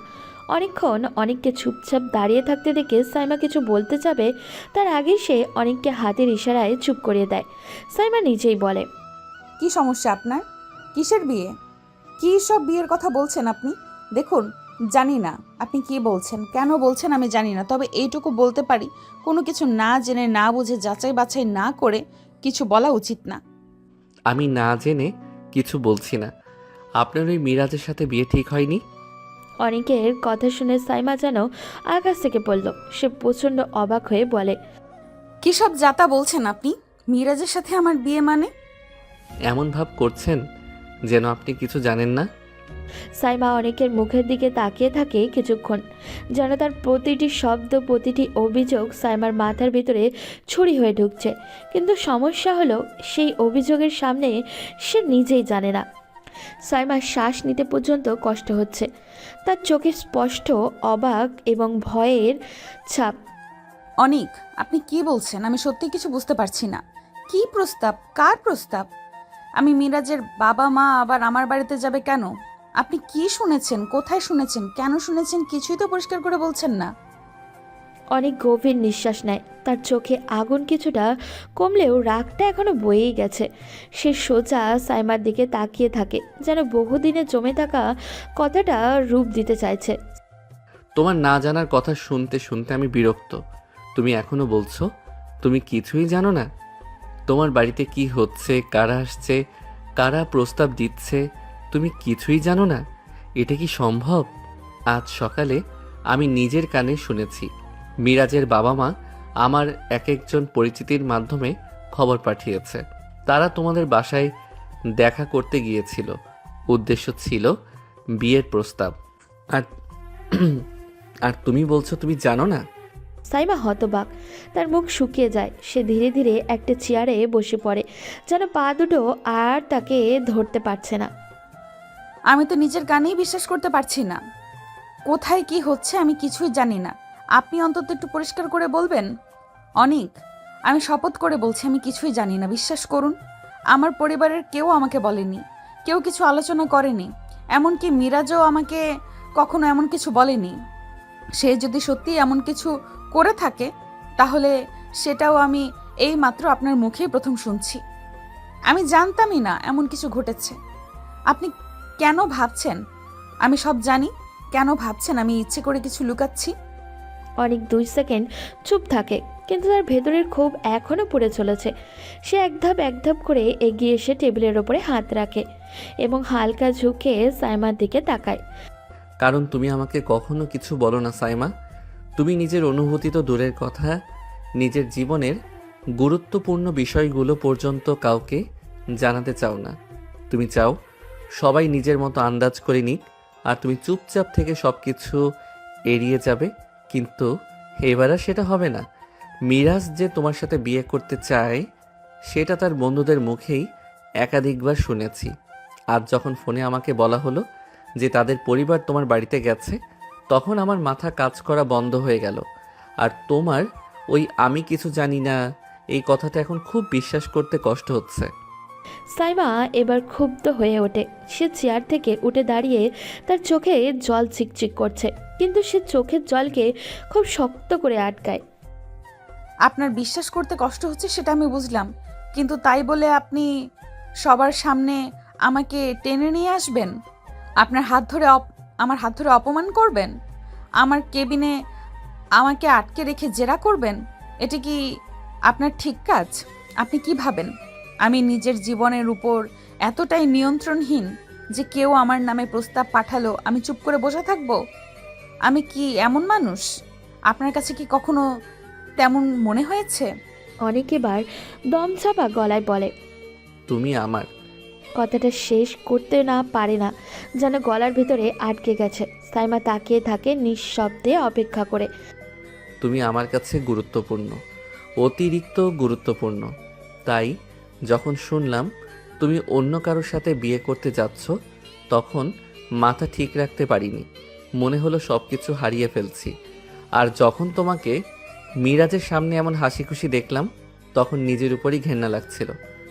সাইমার চোখের কোমলতা একটু নড়ে ওঠে, কিন্তু সে এখনো শক্ত থাকে। অনেক, আপনার অনুভূতি যদি সত্যি হয় তাহলে আপনি আমার কথা বিশ্বাস করতে পারবেন। আমি আপনাকে মিথ্যা বলছি না। আমি জানতাম না, কেউ আমাকে বলেনি, আজই প্রথম জানলাম। তবে এটা ঠিক, যদি এমন কোনো প্রস্তাব সত্যি হয়ে থাকে তাহলে সেটা আমার সম্মতি ছাড়া হয়েছে, আর আমি কখনোই নিজের জীবনের সিদ্ধান্ত অন্য কাউকে নিতে দেব না। অনেক ধীরে ধীরে মাথা নিচু করে, তার রাগ যেন ধীরে ধীরে গলে পানি হয়ে যাচ্ছে। একটা দীর্ঘ নীরবতা নেমে আসে। আপনি যদি সত্যি আমার সম্পর্কে কিছু জানতে চান তাহলে আমাকে জিজ্ঞাসা করুন, অন্য কারোর থেকে শুনে সিদ্ধান্ত টানবেন না। আমি কি করি কি ভাবি কোনো সিদ্ধান্ত নেব না, সেটা আমি আপনাকে বলবো যদি আপনি জানতে চান, কিন্তু এমনভাবে আমাকে আঘাত করা এটা আর কখনো করবেন না প্লিজ। অনেক চোখ তুলে তাকায়, তার চোখে অনুশোচনা, ব্যথা এবং একটু লজ্জা। আমি ভুল করেছি, আমি স্বীকার করছি, কিন্তু তোমাকে হারানোর ভয়টা সেটা সামলাতে পারিনি। সাইমা একটু থেমে ধীরে বলে, আমি তো যাচ্ছি না অনিক, কেউ আমাকে কোথাও নিয়ে যাচ্ছে না। আর আপনি বা এখন এমন করছেন কেন? আমি কাকে বিয়ে করলাম কাকে করলাম না সেটা তো আপনার কিছু যায় আসার কথা না। আপনি তো অনেক আগেই আমাকে ছেড়ে দিয়েছেন। শুধু ছেড়ে দেননি, খুব বাজেভাবে প্রতারিত করে ছেড়ে দিয়েছেন। অনেকের চোখে এবার স্পষ্ট নরমতা আসে। কেবিনের বাইরে এখনো মিরাজ দরজায় কড়া নেড়েই যাচ্ছে, কিন্তু ভেতরে দুজনের নীরবতা অন্য কিছু বলছে। অনেক সাইমার বাহু দুটো আরও শক্ত করে ধরে, যেন নিচের কাঁপতে থাকা রাগ আর দুঃখ লুকাতে চেষ্টা করছে। সাইমা তার চোখের দিকে তাকিয়ে বুঝতে পারে ওর ভেতরের কিছু একটা ভেঙে যাচ্ছে, কিন্তু ঠিক কী ভেঙেছে তা ধরার উপায় নেই। তুমি সবসময় এমনটাই করো সাইমা, একটা কথা নিজের মতো ব্যাখ্যা করে নাও, তারপর সেই ব্যাখ্যার উপর দাঁড়িয়ে আমাকে দোষ দাও। আমি নাকি তোমাকে বাধ্য করেছি চলে যেতে? তুমি কি ভুলে গেছো যে রাতটার কথা? সেই রাতে তুমি কি বলেছিলে? কার ফোন এসেছিল? কেন তোমার চোখে সেই অদ্ভুত আতঙ্ক ছিল?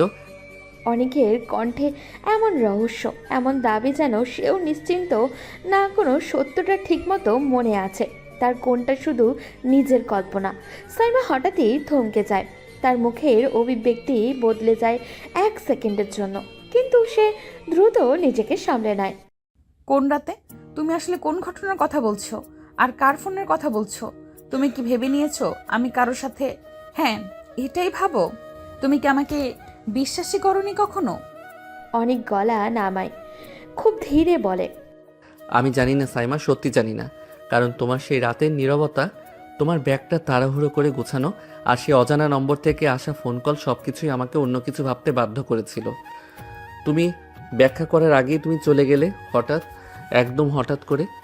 সাইমা চোখের রাগ, কষ্ট আর বিভ্রান্তি সব একসাথে জমে ওঠে। তুমি কি কখনো আমাকে জিজ্ঞাসা করেছিলে একবারও? তুমি শুধু নিজের মতো ভেবেছো আর সেটাকে সত্যি বানিয়েছো। তুমি কখনো জানতে চাওনি সেই রাতে আসলে কি হয়েছিল, কার ফোন ছিল, কেন আমি ভয় পেয়েছিলাম? তুমি শুধু নিজের সন্দেহেই ডুবে থাকলে। অনেক হেসে ফেলে, একটা ব্যথা ভরা কঠিন হাসি। আর তুমি কি আমাকে বলেছিলে? তুমি কি একবারও চেষ্টা করেছিলে আমাকে বোঝানোর? সেই ফোনটা কার ছিল সাইমা, বলো, এখন বলো, আমি শুনছি। সাইমা চুপ করে যায়, তার ঠোঁটও কাঁপে, কিন্তু শব্দ বের হয় না। কিছু বলতে গিয়ে সে থেমে যায়, যেন কিছু স্মৃতি তাকে আটকে দিচ্ছে। অনেক তার মুখটা খুঁজে খুঁজে দেখছে, যেন প্রতিটা অভিব্যক্তি পরে সত্যটা বের করতে চাইছে ও। দেখলে, আজও তুমি চুপ। এতদিন পরও তুমি সেই একটাই কাজটা করতে পারলে না, আমাকে সত্যিটা বলতে। সাইমা ধীরে ধীরে মাথা উঁচু করে, গলা কাঁপলেও চোখের দৃষ্টি শক্ত। সত্যি সবসময় বলা যায় না অনিক, কিছু সত্যি মানুষকে রক্ষা করার জন্যই লুকিয়ে যেতে হয়, সবাইকে নয়, কখনো কখনো যাকে সবচেয়ে বেশি ভালোবাসি তাকে। একবার অনেক থেমে যায়, সাইমার কথায় একটা ভেদ করা যন্ত্রণা আছে, যেন সত্যিই কিছু ছিল, কোনো বিপদ, কোনো হুমকি, অথবা কেউ। কাকে রক্ষা করার জন্য সাইমা, আমাকে নাকি অন্য কাউকে? সাইমার নিঃশ্বাস কেঁপে ওঠে, তার চোখ পানি জমে, কিন্তু সে কিছু বলে না। দুজনের মাঝেই হঠাৎ করে একটা নীরবতা নেমে আসে, যে নীরবতা কোনো দিন সম্পূর্ণভাবে ভাঙা যায় না। এখানে মনে হয় হয়তো সত্যিই কোনো তৃতীয় ব্যক্তি ছিল, অথবা হয়তো তাদের দুজনের ভুল বোঝাবুঝি সেই তৃতীয় ব্যক্তি, কিন্তু সত্যিটা সে এখনও অদৃশ্য অন্ধকারে লুকিয়ে আছে, যেটা দুজনেই জানে, আবার কেউ হয়তো ঠিকমতো জানেই না। সাইমা, আজ তুমি বলবে আমি এতদিন ধরে যা বুঝতে পারিনি, যার কারণে আমরা দূরে চলে গেছি, আজ সব জানতে চাই। তুমি সেই রাতে কোনো ফোন পেয়েছিলে, কি শুনেছিলে, কি ঘটেছিল, সব বলো। তুমি আমার সামনে দাঁড়িয়ে আছো, আর আমি তোমার প্রতিটা কথা শুনতে চাই। আজ কোনো লুকোচুরি নয়, কোনো অর্ধসত্য নয়। হ্যাঁ, আজ আমি বলবো, কারণ তুমি এমনভাবে প্রশ্ন করছো যেন আমি ইচ্ছে করে তোমাকে কষ্ট দিয়েছি, যেন আমি তোমাকে ধোঁকা দিয়েছি। অথচ তুমি জানোই না আমি ঠিক কোন অবস্থার মধ্য দিয়ে যাচ্ছিলাম। তুমি কখনো সেই রাতে আমার চোখের দিকে তাকিয়ে জানতে চাওনি কি ঘটেছিল। তুমি শুধু যা দেখেছো, যা অনুমান করেছো, সেটাই সত্যি ধরে নিয়েছো, কিন্তু সত্যিটা কখনো তোমার সামনে আসেনি। আমি শুধু মনে করতে পারি তুমি সেই রাতে একটা ফোন পাওয়ার পর পুরো বদলে গিয়েছিলে। তোমার মুখ ফ্যাকাশে হয়ে গেল, তুমি অসংলগ্ন আচরণ করলে, আর পরদিন ভোরে তুমি আমার কোনো কথা না শুনে চলে গেলে।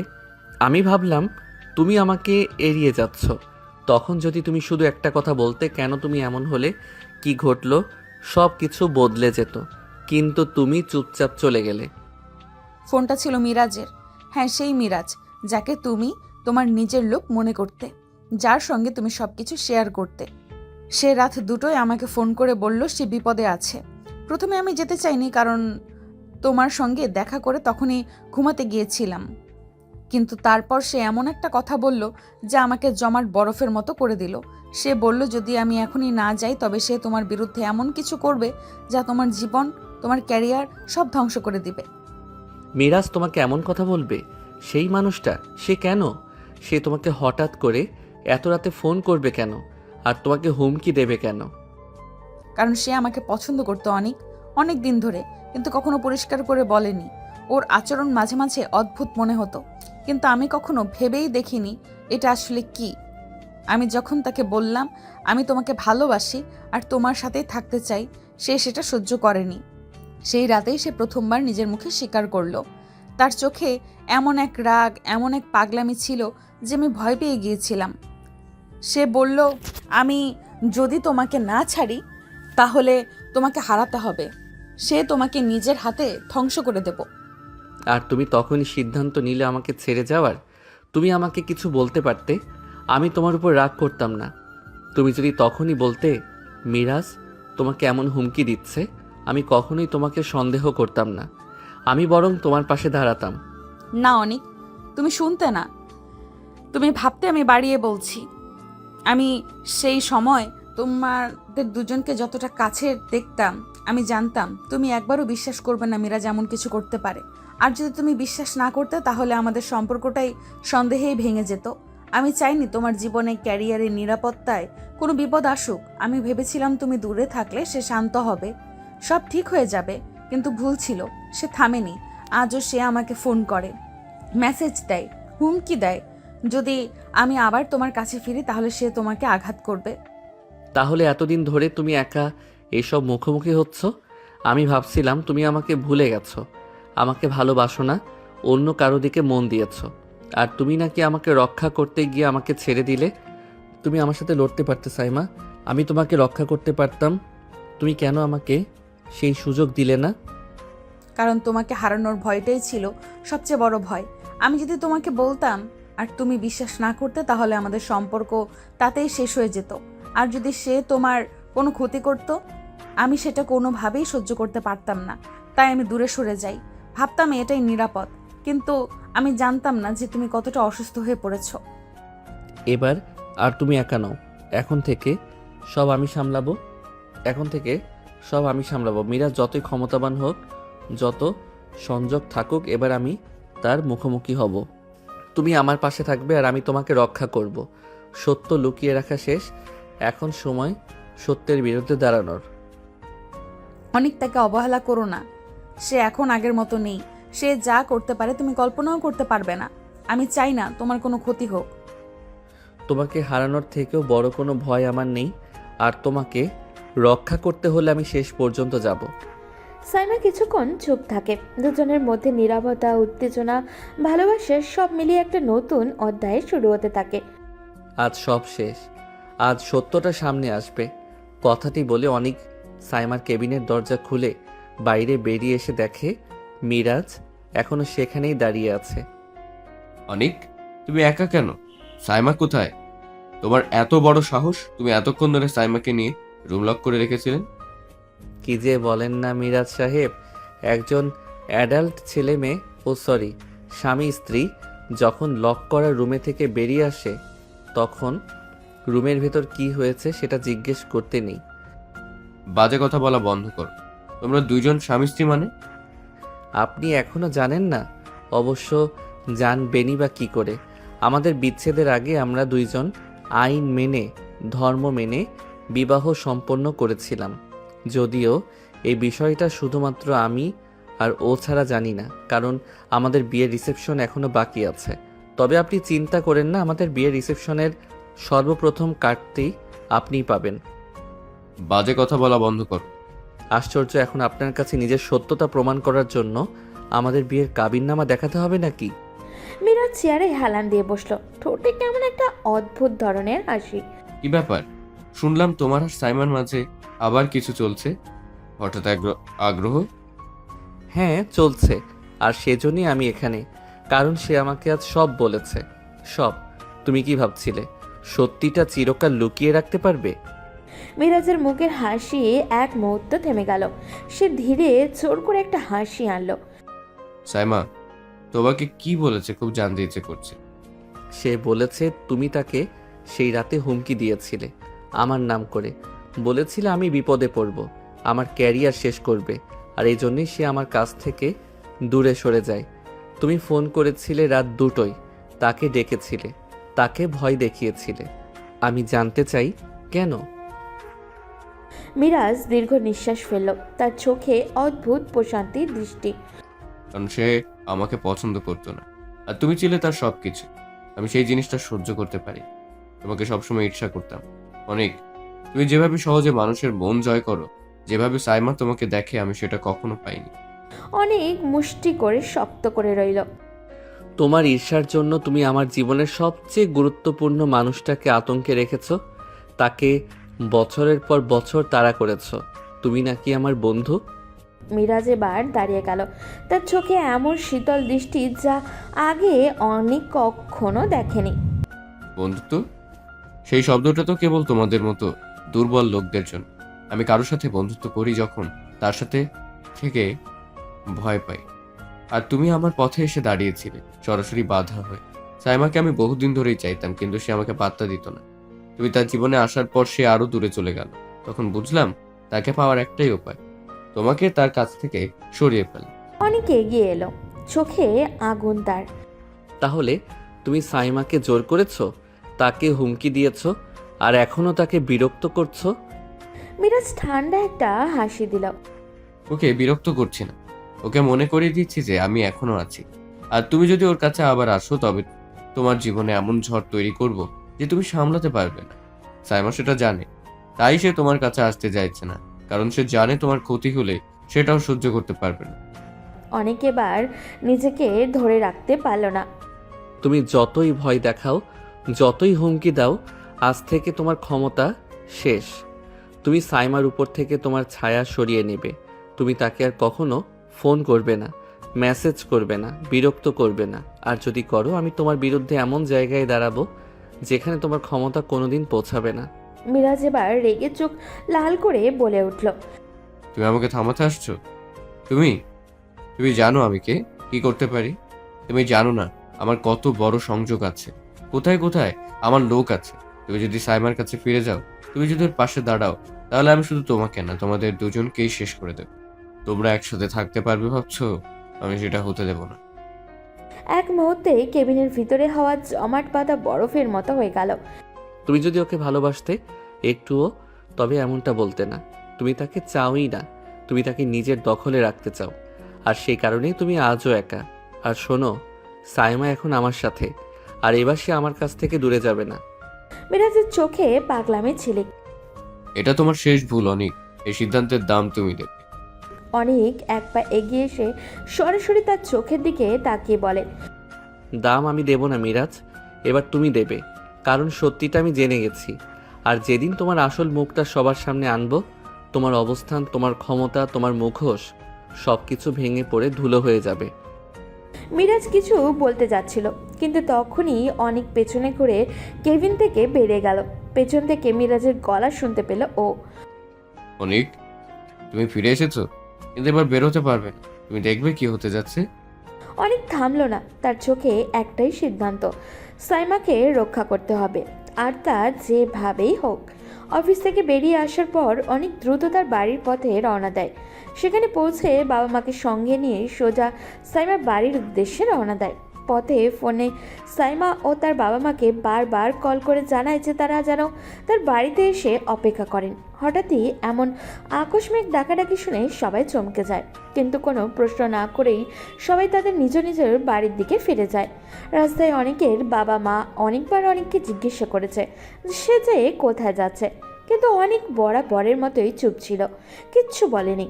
তারপর অনেক সাইমাদের বাড়িতে এসে ড্রয়িং রুমে ঢুকতেই চোখ পড়ে সাইমা এবং তার বাবা মা তিনজনেই শান্তভাবে বসে আছেন। একটু সাহস জোগাতে অনেক তার বাবা মাকে টেনে নিয়ে ড্রয়িং রুমের সামনে দাঁড়ায়।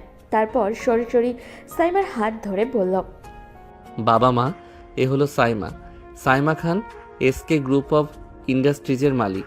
আর আঙ্কেল আন্টি, আমি অনিক আহমেদ, আহমেদ গ্রুপ অফ ইন্ডাস্ট্রিজের একমাত্র মালিক আর আপনার এসকে গ্রুপের সামান্য মার্কেটিং অফিসার। এখন আপনাদের মনে প্রশ্ন আসছে, কেন হঠাৎ করে আমি আপনাদের এমন জরুরি ডাক দিয়েছি?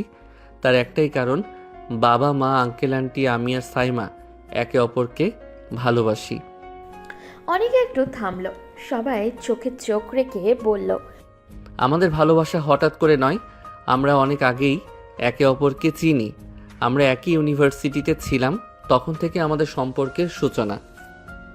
সবই তো বুঝলাম, কিন্তু এটা বুঝলাম না, তুমি তো তাদের কোম্পানির মার্কেটিং অফিসার, সেটা কিভাবে? সরি বাবা, তোমাকে বললে হয়তো রাগ করো তাই বলিনি। আমি কোনো ইন্টারনেট শিপে ছিলাম না, বরং তোমার বৌমার রাগ কমানোর জন্য তোমারই অধীনে সাময়িক সময় কাটিয়েছি। দেখেছো অনেকের মা, তোমার ছেলে অনেক বড় হয়ে গেছে, বাবা মাকে মিথ্যা বলা শিখে গেছে। সরি বাবা, আমি আর কি করব? তুমি তো জানো আমি ওকে কতটা ভালোবাসি। সামান্য একটা ভুল বোঝাবুঝির কারণে সে আমার থেকে দূরে চলে গিয়েছিল 2 বছর ধরে। আর পারছি না। প্লিজ বাবা, আমি ওকে চাই, আর দয়া করে আমাকে তোমার রোষ থেকে মুক্ত করো। বললেই হলো আমাকে চাই? মানে খবরদার আঙ্কেল আন্টি, তোমরা রাজি হবে না, আমি তোমাদের ছেলেকে বিয়ে করব না। বিয়ে করবে না বললেই তো আর হবে না। তুমি আগে অনেক ভুল অন্যায় করেছো, আমাকে সব সত্যি সময় মতো বলনি। দয়া করে আর এমন কিছু করো না, আমাকে বুঝতে চেষ্টা করো। তোমার ইচ্ছার বিরুদ্ধে কিছু করব না। তুমিও তো আমাকে ভুল বুঝে আমার কথা না শুনে মাহিয়ার সাথে খুব ঢলাঢলি করতে গিয়েছিলে। তোমরা কি করছো আমি কিছুই বুঝতে পারছি না। প্লিজ আমাকে একটু বোঝাও, কেন তোমরা আলাদা হয়েছিলে? আর সাইমা, তুমি এতদিন কোথায় ছিলে? আমি কোথায় ছিলাম সেটা অনেক জটিল ব্যাপার ছিল। সাইমা, আমার কথা একটু শোনো। আমি জানি তোমার মন অনেক কিছু নিয়ে ব্যথিত, কিন্তু মিরাজের ব্যাপারে তোমার যা মনে হয়েছে সেটা তোমার ইচ্ছার বাইরে, কারো জন্য কিছু করার কথা নয়। তুমি কি সত্যিই মিরাজকে বিয়ে করতে চাও? না, আমি মিরাজকে বিয়ে করতে চাই না। ও আমার জন্য নয়, আমার মন সবসময় অনেকের জন্যই ছিল। আমি খুশি সেটা শুনে, কারণ আমি চাই তুমি শুধু আমার পাশে থেকো, আর তোমার ইচ্ছার বিরুদ্ধে কোনো সিদ্ধান্ত নিতে হবে না তোমাকে। তুমিই একমাত্র যাকে আমি সত্যিই বিশ্বাস করি। এই কথাটা শুনে আমার মন একটু হালকা হলো। আমি এখানে আছি তোমার জন্য, আমরা একসাথে এই সব বাধা পার করে যাব। সেই মুহূর্তে দুজনের মধ্যকার ভুল বোঝাবুঝি সব কিছুই মুছে গেল, আর ভালোবাসার একটা নতুন আলো জ্বলে উঠল। অনিকা সাইমার ভুল বোঝাবুঝি মিটে যাওয়ার পর তাদের ভালোবাসা আবারও নতুন করে প্রাণ ফিরে পায়। তারা একসঙ্গে চলার দৃঢ় সংকল্প নিয়ে জীবনটাকে আলিঙ্গন করে। কিন্তু মিরাজের মনের অন্ধকার ও প্রতিহিংসার আগুন যেন ধীরে ধীরে জ্বলে উঠতে শুরু করে। একদিন মিরাজ অদ্ভুত এক ঠান্ডা হাসি নিয়ে অনেকের সামনে এসে হাজির হয়। অনেকদিন ধরে তোমাদের দেখছি, অনিক আর সাইমা, তোমরা যেন একসাথে খুব ভালো আছো। কিন্তু আমি তোমাকে একটা কথা বলবো, যে মানুষকে তুমি সবচেয়ে বেশি বিশ্বাস করো তাকে কখনো কখনো ভাঙতেই হয়। আমার ইচ্ছে তোমাদের সুখের পথে আমি যেন বাধা হয়ে দাঁড়াই। মিরাজ, তুমি কেন এমন কথা বলছো? আমরা শুধু চাই সাইমা ভালো থাকুক আর আমরা একসঙ্গে থাকি।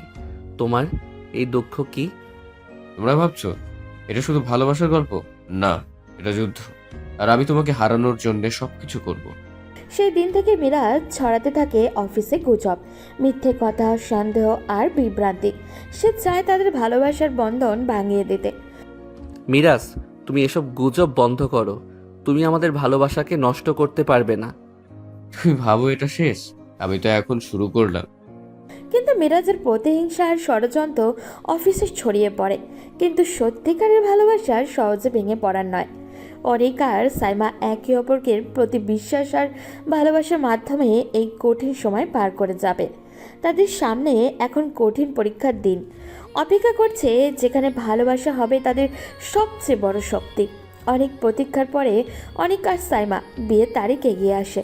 দুই পরিবারের খুশিতে ভরে ওঠে। যেহেতু বিয়ের তারিখ একেবারেই সামনে চলে এসেছে, তাই এখনও অনেক কেনাকাটা বাকি। সেই কারণে একদিন সকালে সাইমা অনিকের বাড়িতে যায়। বাড়িতে ঢুকেই সে দেখে অনিকের মা রান্নাঘরে ব্যস্ত হয়ে রান্না করছে। সাইমা পিছন থেকে চুপি চুপি গিয়ে অনিকের মাকে আলতো করে জড়িয়ে ধরে। কি করছো আন্টি? কতদিন তোমার হাতে রান্না খাই না, আজ কি রান্না করছো? কিন্তু আজ আমি না খেয়ে যাচ্ছি না। সর এখান থেকে সর, ঢং করতে আসিস না। এতদিন আমার হাতে রান্না মিস করেছে, অথচ একবারও আমার খোঁজ নিতে আসিসনি আমি কেমন আছি। হায় রে, তোর ঝামেলা হয়েছিল আমার বাদরের সাথে, আমার সাথে তো হয়নি। তাহলে তুই আমাকে কেন শাস্তি দিলি? কেন আমার মেয়েকে আমার থেকে দূরে রাখলি? তুই জানিস আমি তোকে কতটা মিস করেছি। কি করব বলো আন্টি? তোমার ছেলে আমাকে অবিশ্বাস করেছিল। শুধু অবিশ্বাসী না, আমার চরিত্র নিয়েও সন্দেহ করেছিল। এটা আমি কিভাবে মেনে নিতাম? যে মানুষ আমাকে এত ভালোবাসে, সে কিভাবে সামান্য একটা ফোন কল নিয়ে আমার উপরে সন্দেহ করলো, আমাকে দূরে ঠেলে দিল? এটা আমার পক্ষে সহ্য করা খুব কঠিন ছিল। তখন আমি নিজেও খুব কঠিন সময়ের মধ্য দিয়ে যাচ্ছিলাম। তার উচিত ছিল আমাকে সাপোর্ট করা, পাশে দাঁড়ানো, কিন্তু না, উল্টো আরও সন্দেহ করলো। আমি অনেকবার চেয়েছিলাম তোমাদের সাথে যোগাযোগ করতে, কিন্তু কি করব বলো? হাজার হলেও তুমি তার মা। তোমার ছেলের কষ্ট দেখলে তুমি নিশ্চয়ই তাকে বলে দিতে যে আমি কোথায় আছি। আর যদি তখন অনেক আমার সামনে এসে দাঁড়াতো, আমি কখনোই নিজেকে ধরে রাখতে পারতাম না, আমি আরও ভেঙে পড়তাম। সরি আন্টি, আমাকে ক্ষমা করে দাও, আর কখনো হবে না। আর বাই দ্য ওয়ে, তুমি আমাকে তুমি করে বলছো কেন? এটা ঠিক না। ও যাই করে থাকুক, আমরা তো কিছু করিনি, আমরা তাকে কোনো আঘাতই দিইনি। তাহলে তুই কেন আমাদের আঘাত দিলি? ও যদি অন্যায় করে থাকে, তাহলে তুইও তার ঠিক সেই একই অন্যায়টা আমাদের সাথে করেছিস। এটাও তো তোর করা উচিত হয়নি, কিন্তু তুই করেছিস। একবারও ভাবলি না আমাদের কথা? সরি বলছি তো, প্লিজ মাফ করে দাও। দেখো, যদি আমাকে মাফ না করো, তাহলে বিয়ের পরে কিন্তু আমাকে রান্না করে খাওয়াতে হবে। আমি কিন্তু আর রান্না শিখবো না। তখন কিন্তু বুঝতে পারবে ছেলের বউয়ের হাতে রান্না না পাওয়ার জ্বালা কত কষ্টের। হয়েছে, আর বলতে হবে না। দোয়া করি তোরা সারা জীবন এভাবে হাসি খুশি থাক, তোদের মাঝে যেন আর কোনো ঝড়ঝাপটা না আসে। ঠিক তখনই অনিকের বাবা সেখানে ঢুকে পড়ে। বাবা, সকাল সকাল মা মেয়ের এত আলাপ চলছে? কি রে, কোনো সিক্রেট আলোচনা নাকি? আমার কি একটু জায়গা হবে এই মা মেয়ের সভায়? Sorry, outsider are not allowed. ও তাই নাকি? এখন মেয়েকে পেয়ে আমাকে ভুলে গেলে?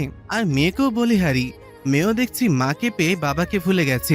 যাই হোক, মেয়ের ভুলে থাকার স্বভাবই এতদিনই তো ভুলেই ছিল। আঙ্কেল প্লিজ, আপনিও এমন করছেন কেন? আমি কি কষ্ট পাই না? যদি সত্যি কষ্ট পেতে, তাহলে এতদিন আমাদের ছেড়ে এত দূরে থাকতে পারতে না। তুমি জানো, তোমাকে খুঁজে বের করতে আমার ছেলের কি অবস্থা হয়েছিল? পুরো পাগল হয়ে গিয়েছিল। তোমাকে খুঁজতে তন্ন তন্ন করে পুরো পৃথিবী ঘুরে বেরিয়েছে। আর শেষে যখন তোমার খোঁজ পেলাম, তুমি যে তাকে চাইবে না, এ কথা জেনে আরো পাগলের মতন হয়ে গেল। সে আমাকে নিয়ে এসেছে মানে? বুঝলাম না। তোমার আর অনেকের ঝামেলা যেদিন হয়েছিল, সেদিন তুমি রাগ করে কিংবা অভিমান করে, যাই বলো, আমাদের কাছ থেকে দূরে যখন লুকিয়ে জাপানের টোকিওতে চলে গেলে, তখন তোমার দেবদাস পুরোপুরি ভেঙে পড়েছিল। রাত দিন দরজা বন্ধ করে ঘরে বসে থাকতো, খাওয়া দাওয়া করতো না, এমনকি সুইসাইডও করতে গিয়েছিল। কিন্তু হয়তো কোনো আশায় বা সাহসের অভাবে সেটা করেনি। আমরা তাকে স্বাভাবিক অবস্থায় আনতে পারছিলাম না। পরে অনেক বুঝিয়ে তাকে বললাম, যেভাবেই হোক পুরো পৃথিবী ঘুরে হলেও তোমাকে খুঁজে আনতে হবে। তখনই শুরু হলো সাইমাকে খোঁজার অভিযান। দিন যায়, মাস যায়, কিন্তু তোমাকে পাওয়া যায় না। হারিয়ে যাওয়া মানুষকে খুঁজে পাওয়া যায়, কিন্তু যে নিজে থেকে লুকিয়ে থাকে তাকে খুঁজে পাওয়া কত কঠিন সেটা তখনই বুঝলাম। তারপর কয়েক মাস আগে একজন এসে খবর দিল তোকে নাকি টোকিওতে দেখা গেছে। আমার পাগলের পাগলামি আবার শুরু হলো। বারবার আমার কাছে এসে হুশ নাহুশ অবস্থায় কান্নাকাটি করত। বাবা, তাকে ফিরিয়ে আনতে হবে। শেষ পর্যন্ত সে একটা কৌশল বের করে, আর সেই কৌশলেই তোকে ফিরিয়ে আনতে পেরেছি। সাইমার চোখ বিস্ময়ে বড় হয়ে যায়। এতদিন ধরে নিজের মনে যে কাঠিন্য আর অভিমান জমিয়ে রেখেছিল তা যেন মুহূর্তেই নরম হতে থাকে। কিন্তু তবুও তার ভেতরে ঢেউ খেলে যায়। এত বড় ঘটনা সে জানতই না। ঠিক তখনই রান্নাঘরে ঢোকার পথ আটকায় অনেক। দাঁড়িয়ে থাকে, চুপচাপ শান্ত, কিন্তু মুখে অপরাধবোধ ভরা, ক্লান্তি। আর সাইমা ধীরে ধীরে তার দিকে তাকিয়ে থাকা শুরু করে। এইসব কথা আমি চাইনি এত তাড়াতাড়ি জানাতে, কিন্তু আজ শুনে ফেললে। সাইমা, আমি সত্যিই তোমাকে হারাতে পারিনি। তোমাকে খুঁজে বের করা আমার জন্য শুধু একটা কাজ ছিল না, এটা ছিল বেঁচে থাকার কারণ। তুমি চলে যাওয়ার পরে আমি সত্যি ভেঙে পড়েছিলাম। সবাই ভাবছিল আমি সামলে নেব, কিন্তু পারিনি। আমি জানতাম তুমি কোথাও লুকিয়ে আছো, কিন্তু তোমাকে খুঁজে পাওয়ার মতো শক্তি আমার ছিল না তখন। তোমাকে হারানোর ভয়টাই আমাকে মেরে ফেলছিল। সাইমা তার দিকে কিছুক্ষণ তাকিয়ে থাকে, তারপর ধীরে ধীরে এগিয়ে আসে। অনেকের মুখের দিকে তাকিয়ে সেও যেন ঠিক বুঝতে পারে না কি বলবে। তাহলে তুমি পুরো পৃথিবী ছেড়ে আমার পেছনে দৌড়াচ্ছিলে, কিন্তু যখন আমার সবচেয়ে দরকার ছিল তোমার বিশ্বাস, তখন তুমি সেটা দিতে পারোনি। আমাকে বিশ্বাস না করার আঘাতটা তুমি বোঝোনি অনি। আমি তখন নিজের জীবন, নিজের পরিবার, নিজের ভবিষ্যৎ সব নিয়ে তোলপাড় হচ্ছিলাম। যে মানুষটা আমার পাশে থাকার কথা, সেই আমাকে ভেঙে দিল। অনেক কয়েক ধাপ এগিয়ে এসে থেমে দাঁড়ায়, তার চোখে জল। হ্যাঁ, তুমি ঠিক, আমি ভুল করেছিলাম। আমি ভেবেছিলাম তোমাকে হারাচ্ছি, এতটাই ভয় পেয়েছিলাম যে তোমাকে ধরে রাখতে গিয়ে তোমাকে আঘাত দিয়ে ফেলেছি। তুমি আমার জীবন ছিলে, আর আমি নিজের ভয়কে সামলাতে না পেরে তোমাকে হারিয়ে ফেলেছি। সাইমা, আমি নিখুঁত নই, কিন্তু তোমাকে ছাড়া আমি অসহ্য যন্ত্রণায় ছিলাম। আমি তোমাকে খুঁজতে বেরিয়েছিলাম শুধু একটা কারণে, তোমাকে ছাড়া আমার কিছুই নেই। রান্নাঘরটা মুহূর্তের মধ্যে নীরব হয়ে যায়। শুধু অনেকের শ্বাস আর সাইমার চোখের কাঁপনই শোনা যাচ্ছে। অনেকের মা আর বাবা দুজনেই নিঃশব্দে তাকিয়ে থাকে, কারণ তারা জানে এই মুহূর্তে শুধু অনেক আর সাইমার। সাইমা ধীরে ধীরে মাথা নিচু করে। তুমি আমাকে খুঁজেছো, আমি মানি, তোমার কষ্টও মানি, কিন্তু অনেক শুধু কষ্ট তোমার ছিল না, আমিও তো আরো ভেঙে বেঁচেছি। আমি তো আরো ভেঙে ভেঙে বেঁচেছি। জীবনের এক এক দিন এক একভাবে আমাকে ছিঁড়ে ফেলেছিল। হঠাৎই অনেক এগিয়ে এসে আর অপেক্ষা সহ্য করতে পারে না, তার হাত আলতো করে সাইমার হাতে রাখে। তাই তো তোমাকে ফিরিয়ে এনেছি, এবার আর কোনো ভুল করতে চাই না। আমি আমার সব ভুল ঠিক করতে চাই। তুমি যদি অনুমতি দাও, আমি তোমার পাশে নতুনভাবে বাঁচতে চাই। সাইমা দীর্ঘক্ষণ চোখ বন্ধ করে রাখে, যেন ভেতরের সমস্ত লড়াই চলে। তারপর চোখ খুলে শান্তভাবে বলে, অনেক, ক্ষমা করা যতটা সহজ, ভুলে যাওয়া তার চেয়েও কঠিন, কিন্তু আমি চেষ্টা করব। এবার তুমি যদি সত্যি সত্যি আমার পাশে থাকো, তবে আমরা আবার শুরু করতে পারি। অনেক শ্বাস ফেলতে ভুলে যায়, যেন পৃথিবীর সবচেয়ে বড় উপহার পেয়েছে ও। আমি প্রতিশ্রুতি দিচ্ছি, আমার জীবনে তোমাকে আর কখনো এক সেকেন্ডের জন্যও সন্দেহ করব না। দুজনের চোখে ভাষা জল। অনেকের হাতের উষ্ণতা আর সাইমার মন নরম হয়ে যাওয়া এক অদ্ভুত শান্তি নেমে আসে রান্নাঘরের বাতাসে। ঠিক তখনই অনেকের মা হাত তালি দিয়ে বলে ওঠে, হয়েছে হয়েছে, এত কাদাকাদি বাদ দাও, তোদের বিয়ে, খুশি হওয়া উচিত।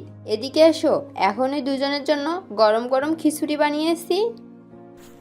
সাইমা হেসে ফেলে আর অনেক তার চোখ থেকে জল মুছে। অনেকের বাবা পাশে দাঁড়িয়ে গর্বের হাসি দিয়ে বলে, এখন বুঝলাম আমার ছেলে শুধু বিয়েই করেছে না, তার জীবনটাও ফিরে পাচ্ছে। অনেকের পরিবারের সাথে সাইমার একটি আবেগী কিছু মুহূর্ত অতিবাহিত হবার পরে যখন সাইমা লক্ষ্য করে দেখলেও সবাই আবেগী হয়ে গিয়েছে, তখন পরিস্থিতি পরিবর্তন করার জন্য সাইমা বলে উঠল, আচ্ছা, আমি কি এখানে কান্নাকাটি করার জন্য এসেছি? বুঝলাম না, কি শুরু করেছেন আপনারা? সাইমার কথা শুনে সবাই আজ অবাক হয়ে সাইমার দিকে তাকায়। সাইমা কি বোঝাতে চাইছে সকলের দৃষ্টি লক্ষ্য করে সাইমা যখন সবার দিকে তাকালো, তখন দেখলে সবাই কেমন অদ্ভুতভাবে তার দিকে তাকিয়ে আছে। এটা দেখে সাইমা বুঝে গেল সে যা বোঝাতে চাচ্ছিল তা কেউই বুঝতে পারেনি। তাই সাইমা আবারও বলে উঠল, প্রথম দিন শ্বশুরবাড়ি আসার পরেই যেভাবে কান্নাকাটি করাচ্ছ তোমরা, বাবা, না জানি বিয়ের পরে আমার কি হবে। এটা নিয়ে এখনই আমি ভীষণ চিন্তিত আছি। কোথায় আসলাম, বিয়ের ডেট এগিয়ে আসছে, শপিং করা প্রয়োজন, শপিং করতে যাব জামাই শাশুড়ির সঙ্গে, তা না এখন এসে আমাকে কান্নাকাটি করানো লাগছে। আমি মনে হয় পৃথিবীর প্রথম বউ যে বিয়ের আগে শ্বশুরবাড়িতে এসে কান্নাকাটি করছে। বলে সাইমার কথা শুনে সাইমার কান টেনে অনেকের মা বলল, এই ফাজিল মেয়ে, আমরা তোকে কান্না করাচ্ছি নাকি? তুই এসে আমাদের কান্না করাচ্ছিস? হায় আল্লাহ, না জানি বিয়ের আগেই যদি এমন কান্না করায়, বিয়ের পরে কিভাবে কান্না করাবে। দেখে নাও গো, আমাদের মনে হচ্ছে ভবিষ্যতে বৃদ্ধাশ্রমে যেতে হবে। অনেকের মা আবেগবশত কথাটা বলে ফেলেছে। পরে যখন সাইমার মুখের দিকে তাকিয়ে দেখে সাইমা মুখ কালো করে দাঁড়িয়ে আছে, তখন অনেকের মা বাবা এবং অনেক বুঝতে পারে যে সাইমার মন খারাপ হয়েছে। তাই তারা সাইমার মন ভালো করার জন্য বলে উঠল, এই বাদর, আমার মেয়েটাকে নিয়ে এসে তুই এখানে দাঁড় করিয়ে রাখবি? ওকে তোর ঘরে নিয়ে যা, তাড়াতাড়ি রেডি হয়ে আয়, সবাই একসাথে শপিং করতে যাব। অনেকের বাবার কথা শুনে অনেক সাইমাকে নিয়ে নিজের ঘরের দিকে চলে যায়। পুরো রাস্তা আসার সময় সাইমা মন ভার করে রেখেছিল।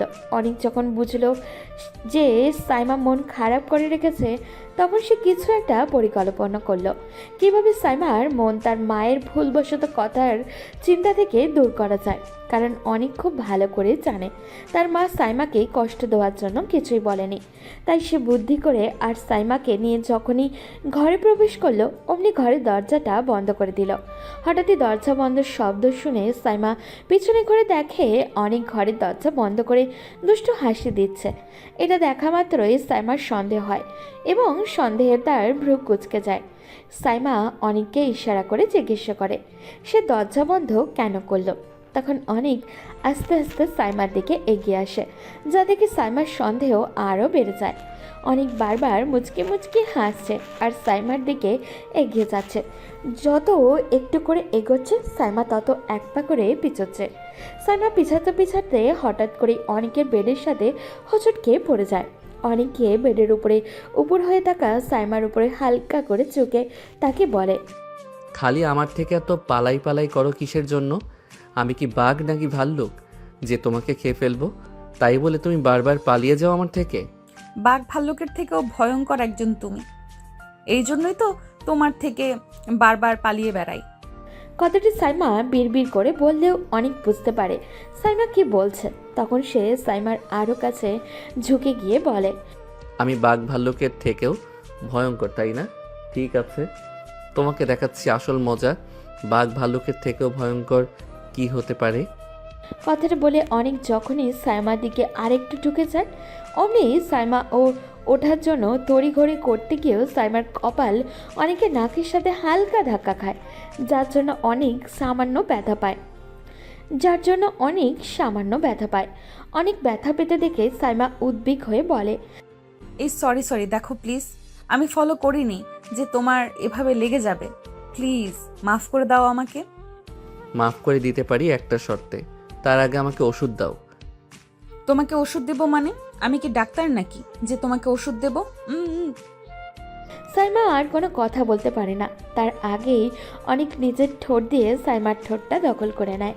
হঠাৎ আক্রমণে সাইমা কিছুই বুঝে উঠতে পারে না, কিন্তু যখনই বুঝতে পারে তখন সে নিজেকে ছাড়ানোর জন্য ছোটাছুটি করতে থাকে। অনেক যখন বুঝতে পারে সাইমা ছোটাছুটি করছে, তখন অনেক নিজের এক হাত দিয়ে সাইমার কোমর পেঁচিয়ে ধরে এবং অন্য হাতে সাইমার কাপড় ভেদ করে পেটে হালকা স্পর্শ করে।